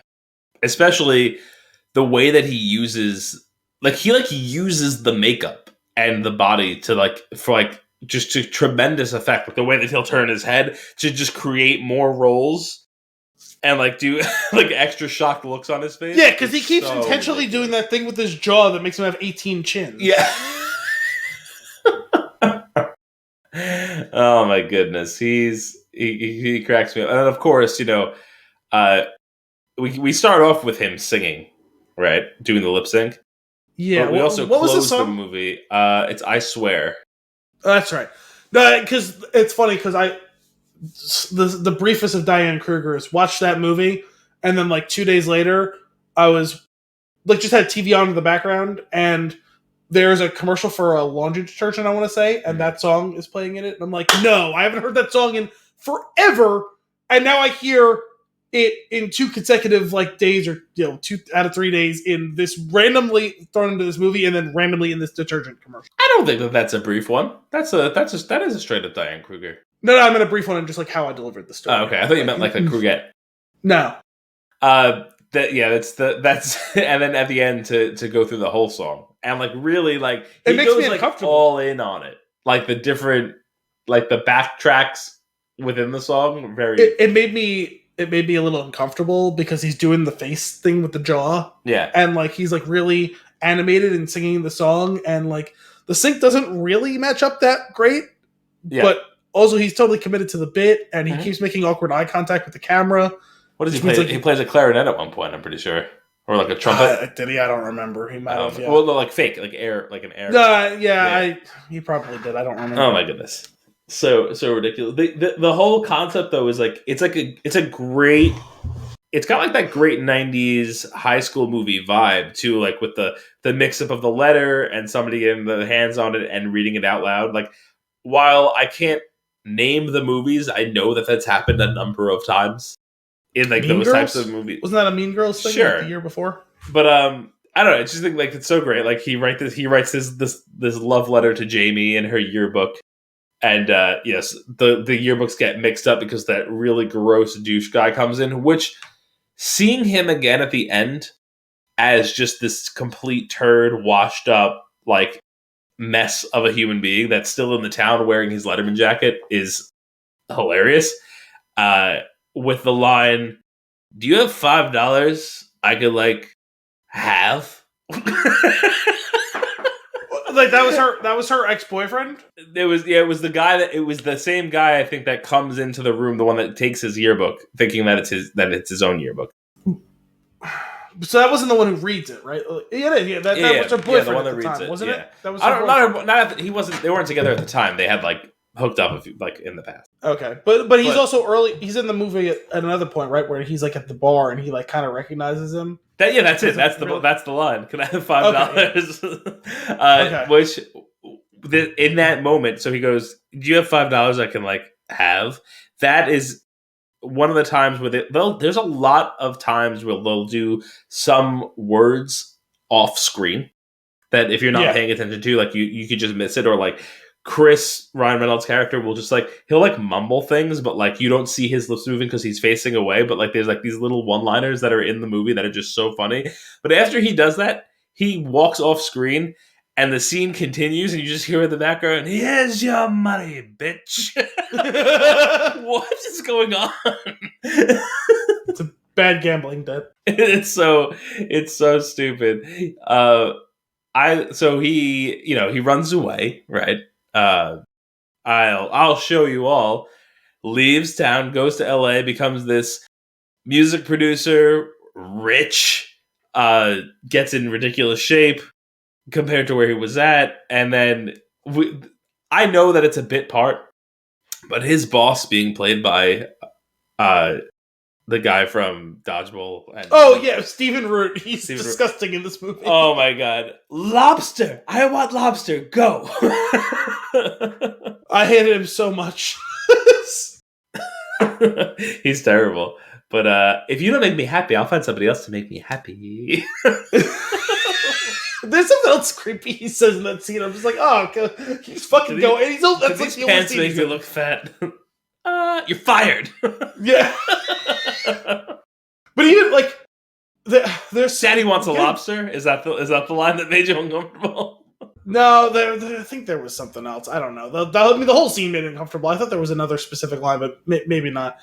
There was like getting back to the idea of this being a farce when he sends him on assignment to go get Samantha James, right? Mm-hmm. He goes into the recording studio.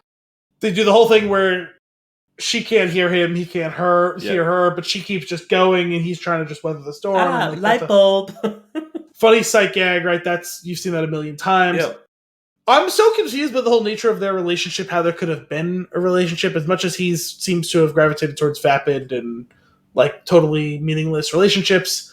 He seems to hate this woman. Like everyone else, like he kind of just whatever's them and like that blasé emo, like I'm above it all type of thing. Yeah. He really doesn't like her. Yeah. I really wanted to know what caused their breakup or how it literally happened, because she just runs and starts dry humping him. Then she takes his pants right off. Yeah, and I'm just like, what is the nature of this relationship that they could be on such opposite ends of the spectrum where she isn't put off by the fact that he's been ignoring her for a year or 3, that she's going to just walk right into fucking him right now as if nothing happened. There was no resentment there, even though from his perspective, he's literally oozing resentment and hatred. Yeah. And like, she can't read that room. Like, she's super dumb, right? But you think, at least in the matters of the heart, we'll call them, she might like be able to get the gist of. Like, she may not be able to conceptualize why anyone wouldn't want to be with her, right? Because she's the amazing Samantha James, but like he very clearly wants nothing to do with you. I'm an artist. Well, there's that whole thing too. The forgiveness is not just saying you're sorry. It's more than saying sorry. That's what it was. That was cool stuff.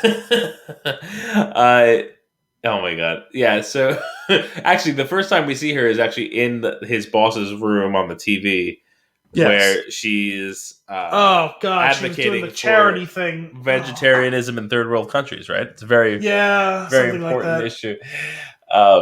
Terrible. And then so he's got to take her to Paris. He's got to schmooze her. He's got to make her feel loved so that they can get the record deal, whatever. The amount of eye rolls and sighs and sagging shoulders, just terrible. All of the worst body language you could possibly imagine. Yep. Totally over her head. Mm-hmm. They get on the plane. He's reading a newspaper trying to ignore her. Upside down, right? It might have been upside down at one point, but also... He crumples it on his face. Yeah. And also, weirdly, a bit of good writing there, where on the newspaper, there's the thing about how there's record colds in the Northeast. Yeah. Or record Which snow. is like an cold. attention to detail that you absolutely do not need to have, but good for you. Frankly, I'm confused by. Yeah. Some intern is really putting the effort in. Yes. That whole thing ends up leading to... Well, first of all, when she goes to... she offers him sushi on the plane. He's like, God, no. She gets up and walks to the microwave. And I'm... Said out loud, disgusting. Why is she microwaving sushi and also it wasn't sushi. It was just that it was ahi tuna. Well, I mean, ahi tuna, sushi, same thing. Tomato. No? I mean, ahi tuna is a form of raw fish, so... It's a tuna. Ahi tuna is not fully cooked tuna. It's a type of tuna, though. It's not like it's not the preparation, isn't it? It's a type of preparation, yes. Is that the way you crisp the outside? Yes, and don't. Oh, okay, so just warming it up. Yeah, that is weird that you microwave it. Yeah, that was what I was getting at. Is like, why would you microwave this intentionally, partially, or undercooked? Because some ahi tuna is not even cooked at all. It's just, am I thinking of poke, which I guess is kind of overlapping. Yeah, it's like seared, I think, with like seeds on it, right? Yeah. But anyway, it was like, why is she putting that in the microwave? Oh God, why is she putting that in the microwave in tinfoil? Yep. And that leads to one of my favorite lines. The Tupperware said, microwave said. Well, at least one of my favorite things, right? Because they get into the whole thing, the argument, whatever, and she goes, I think you planned this whole thing. He goes, yes, I planned you setting the plane on fire. We're in New Jersey. I love it. Meeting the mom for the first time, who is a fantastic character, mind you. Not that she's given very much to do. No, but she crushes every scene that she's in. The shriek that she gives when Chris arrives and rings the doorbell, followed by the cry, is so uncomfortable to watch, yet so entertaining. I mean, like, he hasn't seen his mom in a decade? He hasn't been home in a decade, but but it feels like that extends to the point of like. I think they say it was once? Like 3 years ago he flew them out or something. Okay, but yeah, like I guess they don't talk really. Yeah, I don't. Oh my god, but like that. But the mom cracks me up every little line that she has because like they're so innocent, right? Like when so Mike walks in while they're all sitting there.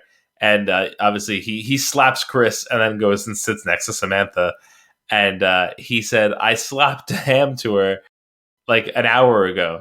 Which ham? Not the ham I just bought.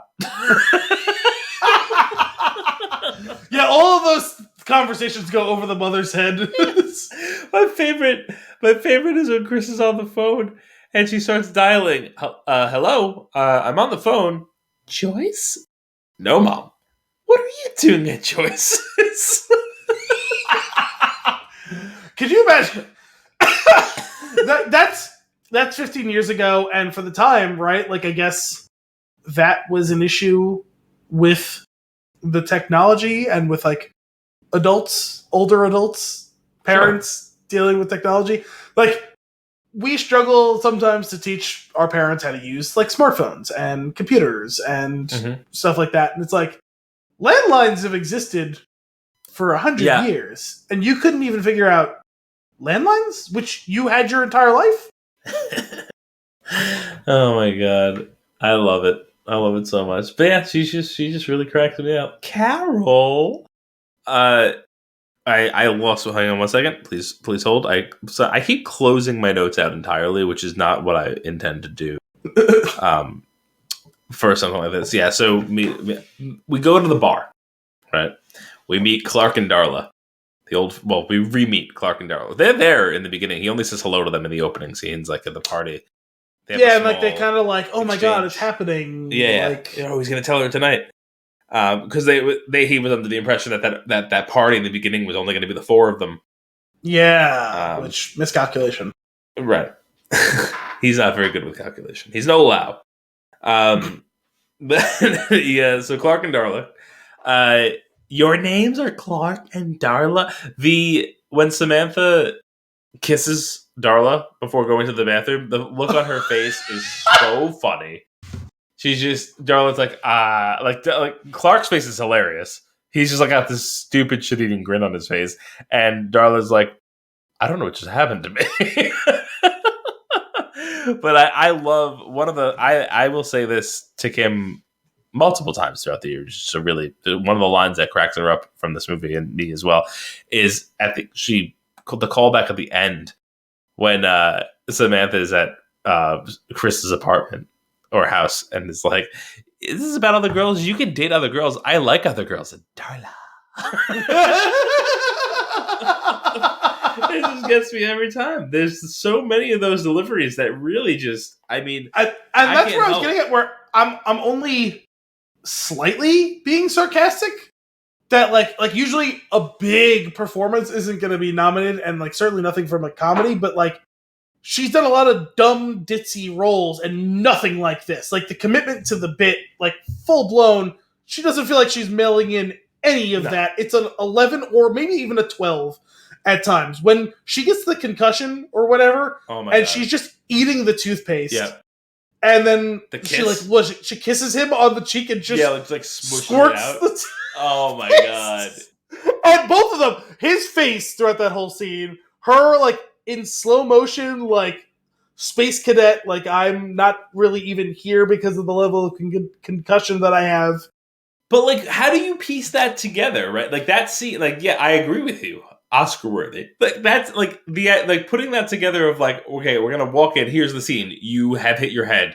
Okay, so like they wrap her up. They have the ice pack, the thing around her head. She's eating the toothpaste and just turns to the camera and goes, "I'm a bubble." And there's actually there's a whole cut of them trying to shoot that scene and both characters just breaking. I would love to actually see that scene. I think that'd be hysterical. Because I'm wondering, like, what's the prompt for that scene? Okay, you hit your head. We are gonna like do your makeup to make you look like you hit your head. We want you to just go nuts, improvise. Okay, here's a prop, and they handed her a tube of toothpaste. Like, what? Yeah. How did that scene come to fruition? All the stuff on the plane, insane. All the stuff before that, like I said, where she just jumps on him, is trying to fuck him, like standing there, like just ludicrous. All the stuff where he's dragging her to the car, the whole physical comedy of him inexorably dragging her to the car, her fighting back. Kind of half-heartedly, but also kind of for real.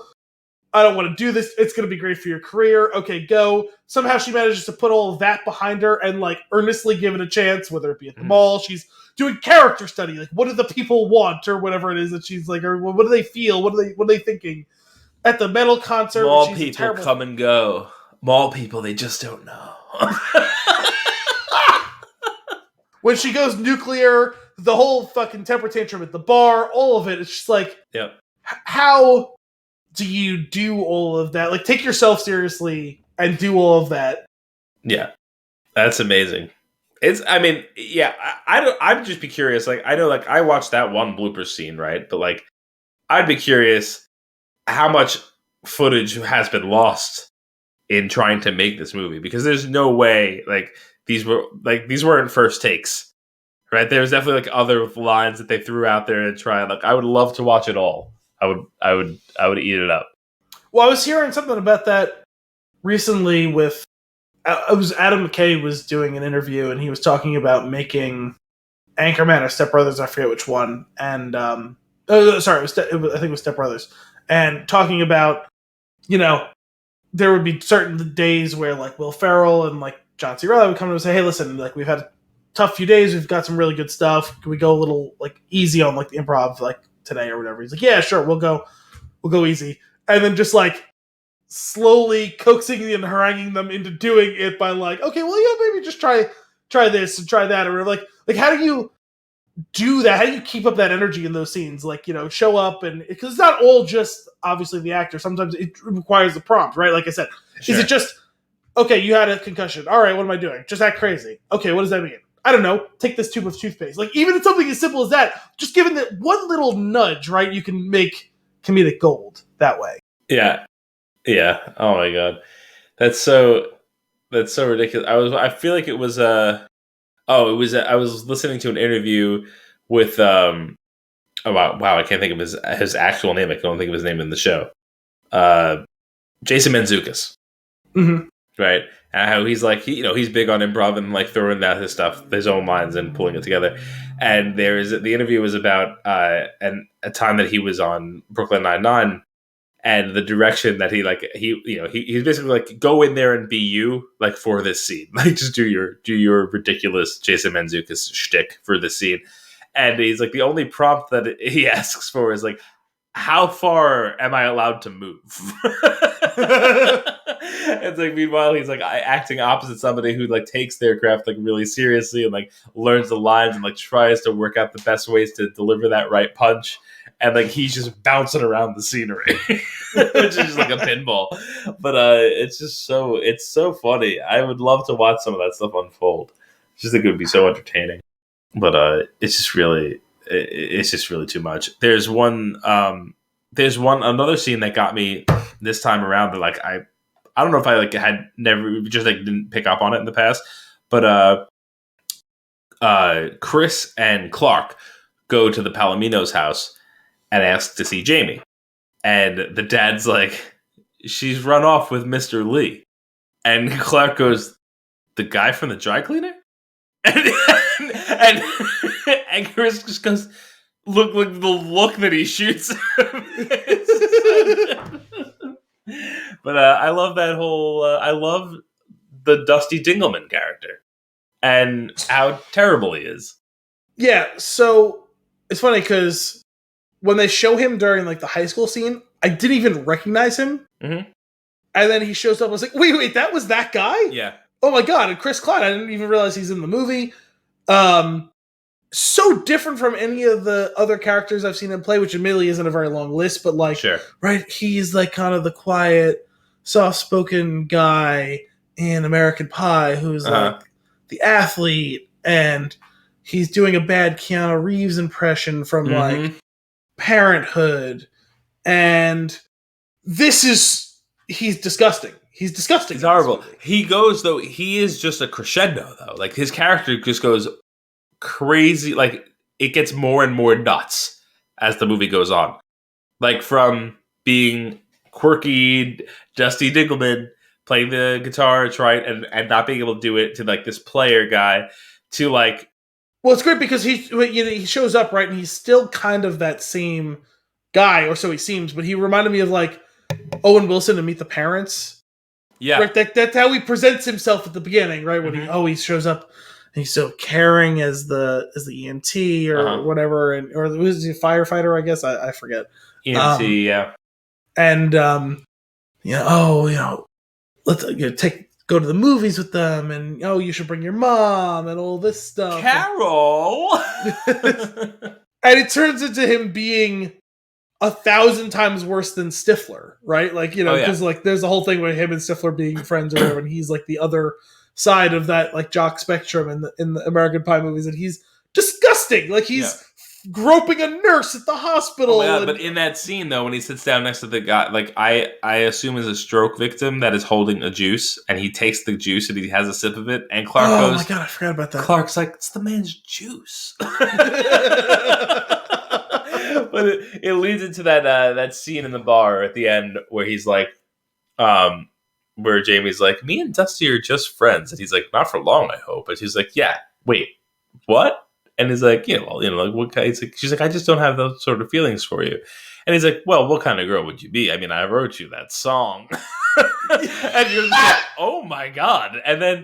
But then he goes, well, and that's after already you've seen like the psychotic shit that he does in the church. Oh my god! Where would you like to join us at a carol celebrating the birth of our Lord? Yeah, he snaps on him, but then like he like incites the kids to attack him, and he's like plays like the wounded victim, and then behind everyone's back, he's mocking him to his face. He's so disgusting. It's ridiculous. But like in that final scene though, after he says that, and he goes, "F this, I'm mobile," and he like poorly moonwalks back, and he slaps a girl's butt, and the boyfriend's like, "Hey," and he goes, "What?" And he and he goes, "Ah," and he just walks off the screen. He's like, disgusting. Really I needed a shower after watching this movie. He's so disgusting. It's so great. Oh my goodness, he's just that whole thing is just too much. Like another one. Like all these characters are so over the top. Yeah, and it's too much. Another scene that I love. Chris and Jamie are at the diner. The waitress that has served them over the years notices them. It's like, oh my god, brings them their usual. And she goes, "Oh, the chubby bunny," and pinches his cheek, and he grabs his fork and he pokes from their hand. He's like, "Get out of my personal space." I just love that. And then he's like super rude to her, and he's like, I can't eat these pancakes. He's like, I haven't had sugar in 10 years. You know what this would do to my system? And he's like, stop being such a baby. Have my sandwich. I'll eat your pancakes. And he just takes his water and he goes, I'll just have my water. And he takes a sip. I'm stuffed. He's such an asshole in those scenes. Honestly, like, it's one of those things where, okay, he's trying to do the thing of, okay, I was the overly accessible, overly exuberant, fat friend, and now I'm the disconnected and too cool for school, hot. It's the coast. Yeah, like all that stuff, like, you know, like you don't be connected to anything because then you're going to be like what he was in high school again, whatever. When that approach doesn't work after the first like 90 seconds, you'd think he would stop and said he doubles and triples down for like the whole rest of the time they're together. And it's like, how she doesn't storm off at some point in there. And honestly, this is one of those of like, you know, most rom-coms, honestly, as entertaining as they are and as like kind of like mushy as some of them can be, most of them, at the end of them, when you really think about it, it's like, how did they end up together? They were terrible at each other for like a lot of this movie. Mm-hmm. And like, there's a moment or two of chemistry in this, but they are largely so wildly incompatible the whole movie. Yeah. And he so doesn't ever actually really earn her affection. Right. I don't get, like, that's probably the part that doesn't age well the most, like 15 years later. He just said some nice things about her in a letter. Yeah, he was terrible to her for weeks or whatever, and then says some nice things briefly to her, and like they're going to be happily ever after that. I want to marry you and have babies with you. I'd be like, Psycho, get out of here. Yep. After that first bad date though, when he drops her off home and walks to the door and does, we got caught in this. I went in for a kiss, she wanted a hug, and then I just shook her entire body. What she does, I was like, almost fell off the couch cringing at that. Like, what are you doing? Also, how terrible that's all gone. How did he think even in a million years that's where you should go in for the kiss? It's not even like they went out and they had some laughs or whatever. Like, they went for a bad lunch date. A bad lunch date. Oh my god. When he goes back to the car though, and he's, it's the deep south. It's the deep south. And he's like talking to himself, and he's like, what is wrong with you? And notices that she's there by his window. It's so, like, there are so many moments where he's doing something like that where you said cringeworthy before, like, what you are, like, you, like, crawl back inside yourself. You're like, oh my god, this is horrible. Oh my god, the car, it's the coldest winter the Northeast has seen in years, and the most snow. He rents a fucking Porsche, and then when the windows get left open and the whole car gets frozen. Oh my god. I almost had an anxiety attack just watching that. Yeah. Yep. Oh my goodness. I love it so much. It just cracks me up. Another scene that always gets me is when he goes home after everything falls apart, and he gets out of there's something to this shtick of him, like he's got his suitcase with him that he was thrown off the bus when he was like, "Hey, pull my finger," and the bus driver throws him out, and then the suitcase follows him. That suitcase is with him the entire time. And he gets all the way home, and he gets up to his apartment, and he just casually throws it off the cliff. Oh yeah, and and you hear it like crash below and set a car alarm off. But like the idea that he took the suitcase the whole way and then just chucks it off the side. I don't know what it is about that style of comedy, but it just cracks me. I guess the shock value. I don't know what it is. Because it's like, how does it make it through this journey? And then, he just throws, it's like you don't want whatever the stuff that you have inside of there. Like, you throw that, and even that scene, when it all comes around, he's in the house. What was it, the guitar that was sitting there? And I was like, oh my God, after all of this, somehow I kind of forgot she's in this movie. Or that and they do like the double dolly zoom, like where the background is moving at a different pace as him as it's zooming in as he's realizing that she's in the house. And she screams and scares the crap out of him. You know what I love about that scene? Well, actually, she really sticks to it with the character, like not being even remotely aware that Chris is not into her, right? And she's like, "We're gonna be the best duo since Jessica Simpson and her father, except we can do it, and they can't because it's illegal." I looked it up. But when she's going on and on and on, and he just stands up and walks over to her slowly and grabs both of her lips and goes, "No." And then she the tase scene. That's Jim Carrey level body humor. Yeah. The way that he like shakes and drops himself to the floor and then brings her down too. Amazing. So well done. Yes. I mean, generally any sort of comedy movie that deploys a taser is going to be for the better. Yeah, but the way that he does it though. Oh, sure. So good. But I'm just thinking, have you ever not laughed at a taser scene in a comedy? Like Hangover when they go to the school and they get tasered, or like Meet the Fockers when he's tasing him over and over again, and then he just jams the thing into Robert De Niro. Oh man, good taser. I like a good taser scene. That's for sure. I love this movie so much. Al, I watch it every year. It's a Christmas tradition for me. Yeah, I might have to start adding it into the rotation after this year. Nothing makes me happier, Al. No, I did enjoy it. It's just, when I was done watching it, and it's like a quick movie too, I kind of felt like I got like rocked in the jaw. I'm like, what? Yep. I watch right now. It's great. It's great. Do you have anything else on this one? No, I think that's good for this one. All right. Well, that's all for this week's episode of Flix in the Six. We hope you enjoyed it. As always, if you have a movie for us to discuss, if you have a movie for us to review or nuggets for us to discuss. See, I used to write this thing down and read it. Mm-hmm. And then it felt weird reading it. And then it got to the point where I just realized I was saying it the same way over and over again. And now when I screw it up, it completely throws me off. That's the end of the episode.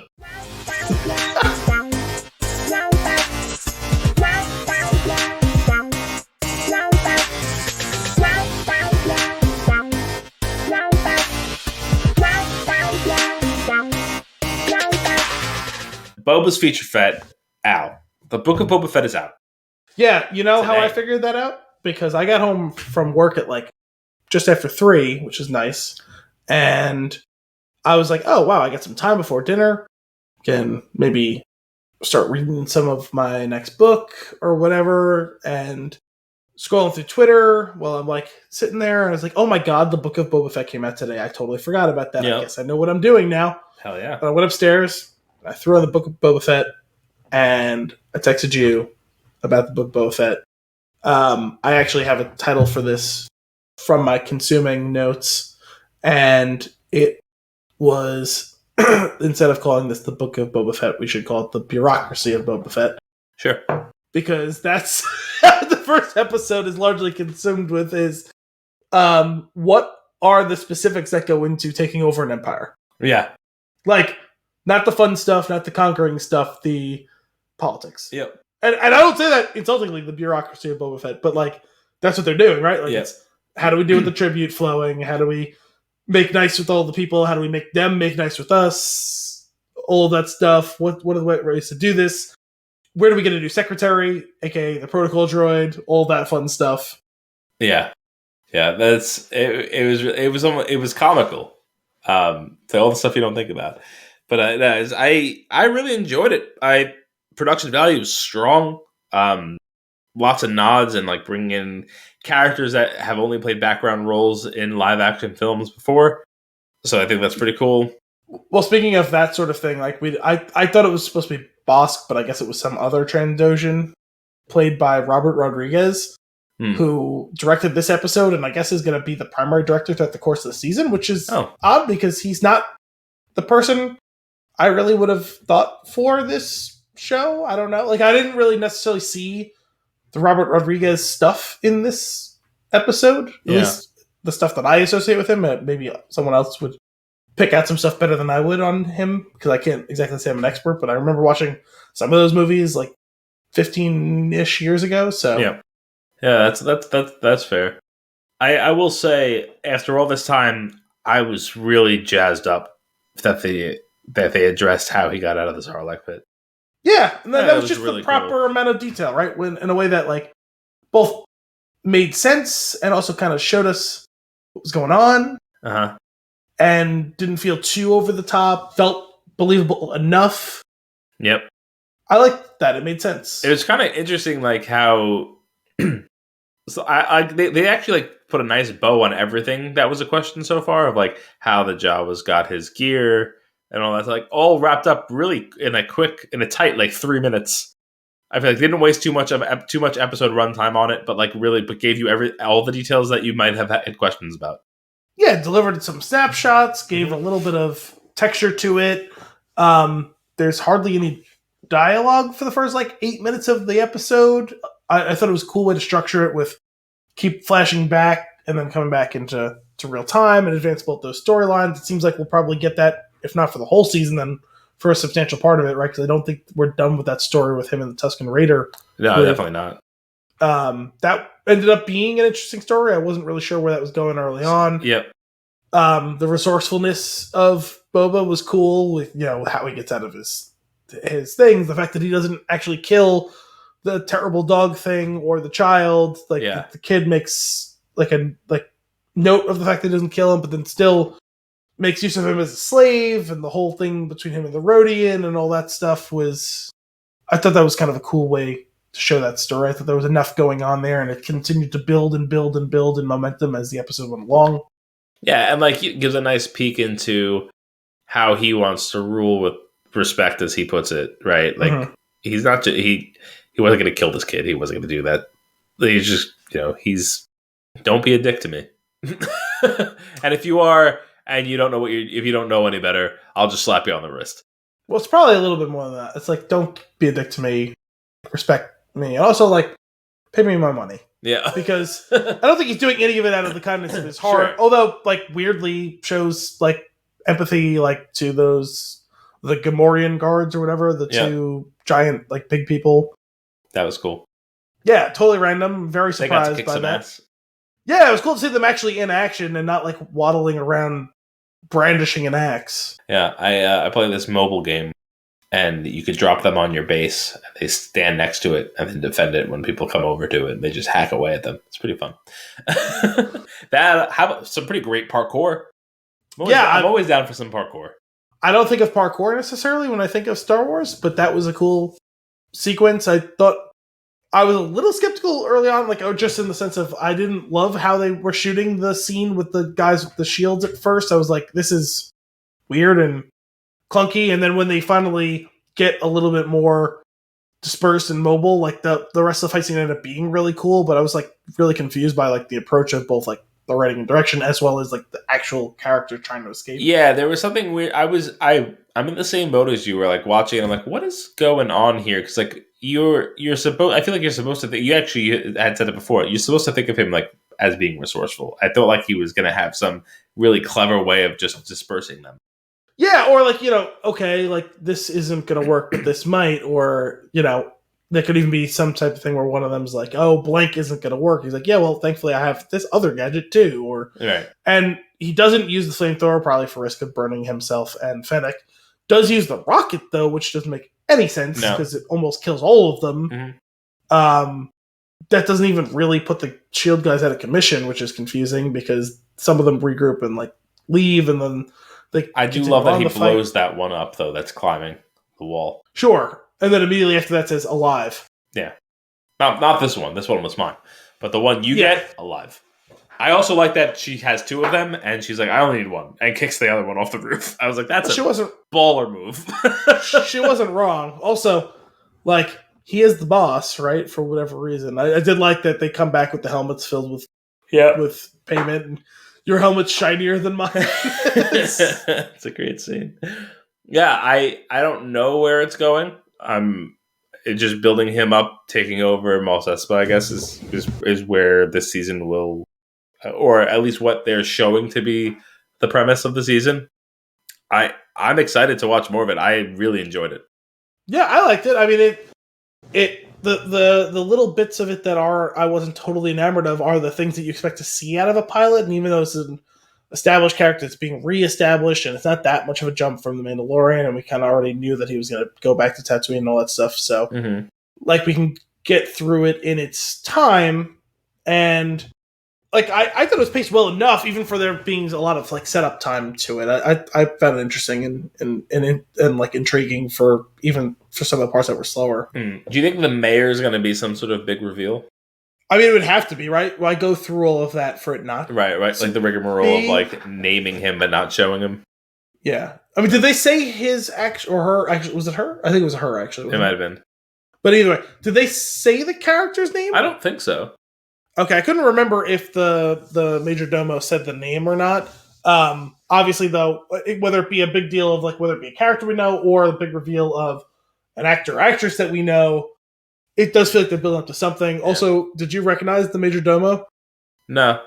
His voice was familiar. I didn't recognize the face, having him all dressed up like Twi'lek, obviously. I was saying he looked familiar, but I don't know who he is. I looked him up, and it's Andrew Meyer, the Selena Meyer's husband in Veep. Oh. Huh. He's kind of playing the same slimy character. That's funny. To a certain extent. A slightly lighter character who's not as criminal or whatever. Like, in the sense of, like Andrew was always working some scheme, and this guy's kind of caught in an impossible situation. Always a scheme. So ridiculous. Didn't he like fake his own death? Yes, which I like when it happened. I was like, "Wow, that's kind of weird for him to die off screen." That I put it away, and that I didn't even recognize that it was him sneaking around at her funeral. Yep. Oh my god. What were those? Completely doesn't matter at all. But those little water pod things that they were taking up. I don't know. That's new to me. No. I just. Because I thought the whole point of the Tatooine moisture farming was that they bought these huge condensers that took the minuscule amount of water out of the air, condensed it into a liquid, and then they sold the liquid. I didn't think that they dug up whatever those giant seed pod things filled with water. I don't know what that is. Never heard of that, but whatever. Yeah, doesn't really matter. I was just curious. What'd you think about that monster that was one part Goro from Mortal Kombat, one part Motaro from Mortal Kombat, also 1 point Sleestack from Land of the Lost? Great depiction. It was cool. I always love a funky monster, and then also the takedown, right? Yeah, and like just like there's your resourcefulness, right? There is Boba being the character that we all pretend that we love and know, but we don't really know shit about, doing awesome things. And then, like, so far, check the box. Like, they're doing their best to live up to that, right? Yeah. Like, hey, we'll show you some of the stuff and why he's such a badass. Yeah, we'll make him epic for you. I mean, I'm gonna burn the Sarlacc from the inside out. That's one. with him inside of it. Yeah, I'm in here too. By the way, that was pretty cool. But I'm looking forward to seeing that. Like. More either whether they're flashbacks or things going forward. I assume they would probably have to. Well, maybe not. I don't know. But more things like that of him like taking down some big adversary. in some grand way. Or like unsurmountable odds where it's 20 people or something like that. That was the only thing I was a little bit concerned about was wow, 6 people with shields can take down one of the greatest bounty hunters, admittedly somewhat aged and out of shape and out of practice, and one of the greatest assassins of all time, apparently. I really liked that they didn't do subtitles with the Tusken Raiders. The story was all there without it. I thought that was really cool. I liked that the kid is so clearly pretending that he did it, but their tribe leader comes over and gives Boba Fett the thing of water. I mean, ultimately, it's pretty obvious. Yeah, I just thought, but that play was pretty cool because the others are patting the kid on the back. I just think it was awesome the way they played it out. Yeah, I guess it was just one of those things where they didn't have to come out and say it, but it should be pretty obvious, right? Yeah. Were you getting Quiet Place vibes? Did you think that you were missing subtitles? No, because we've never been able to understand the Tusken Raiders, and it's fine because occasionally he would speak back to them in English. So yeah, just enough to nibble on. But any ideas where this could go? No, I mean ultimately it's gonna have to probably lead into something in some way, probably whether it be a character reveal or reintroduction or whatever. I'm not sure. What did you think about Matt Berry's droid? Was that the droid that was there in the Jabba's palace? Yeah, I guess so. It was the one that was talking to him when he's dealing with the Gamorrean guards. Right. He had a really silly line, but I don't remember what it was. Shit, yeah, I'm not sure what it was either. I just know I was wait a minute, I know that voice. Yeah, that's fun. I guess it makes sense, right? Because Taika Waititi played the assassin droid not last season, in The Mandalorian. You had the Mark Hamill connection from Jackie Daytona, Human Bartender. I love that. I mean, that is pretty cool. Let's draw all those lines. I want the crossover event. For sure. That. If you did that, I mean, create that. Man. But I'm really interested to see where it's gonna go. As of right now, there's really not much to go on except for, I'm taking this land. I'm taking the criminal organization of this area. And clearly there's going to be some friction. And that friction sounds like it's coming from the core politics, the actual mayor, the actual, whatever's ruling the area. And he's going to have to suppress that. So that'll be fun to watch and see how it plays out. Yeah, how about the balls in that situation? Oh, no, you're going to pay us tribute. And it's wow. that little sidebar of what the fuck is going on? That was silly. But so I guess it may be, I feel like at some point or another, we're probably going to end up an episode behind, just because by the nature of the fact that we normally record on Wednesdays. Is it coming out on Wednesdays? I'm not sure, actually. I meant to check that. I'm going to look right now because I know I forget about the second season of Mandalorian. I know the first season, they did that episode on whatever it was, Tuesday or Wednesday, and then another one on that Friday. Friday. And then they kept going on Fridays from then. Yeah. Oh, the next episode's January 5th. So that's next Wednesday then, right? I think so. Next Thursday? I don't know dates. Please hold. No, it's Wednesday. It's Wednesday. Okay. Cool. Yeah. All right. So I guess it's a Wednesday night jam. Yeah, or Wednesday jam. Yeah, because by the fact that we recorded this show on a Wednesday, I feel like we're going to probably end up a week behind on these Boba Fett featurettes. What do you call it? Boba?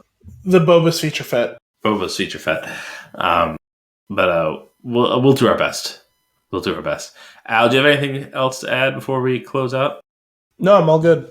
Well, all right then. I don't have anything clever to end this on. Some insert Star Wars sound effect. Tusken Raider chant thing.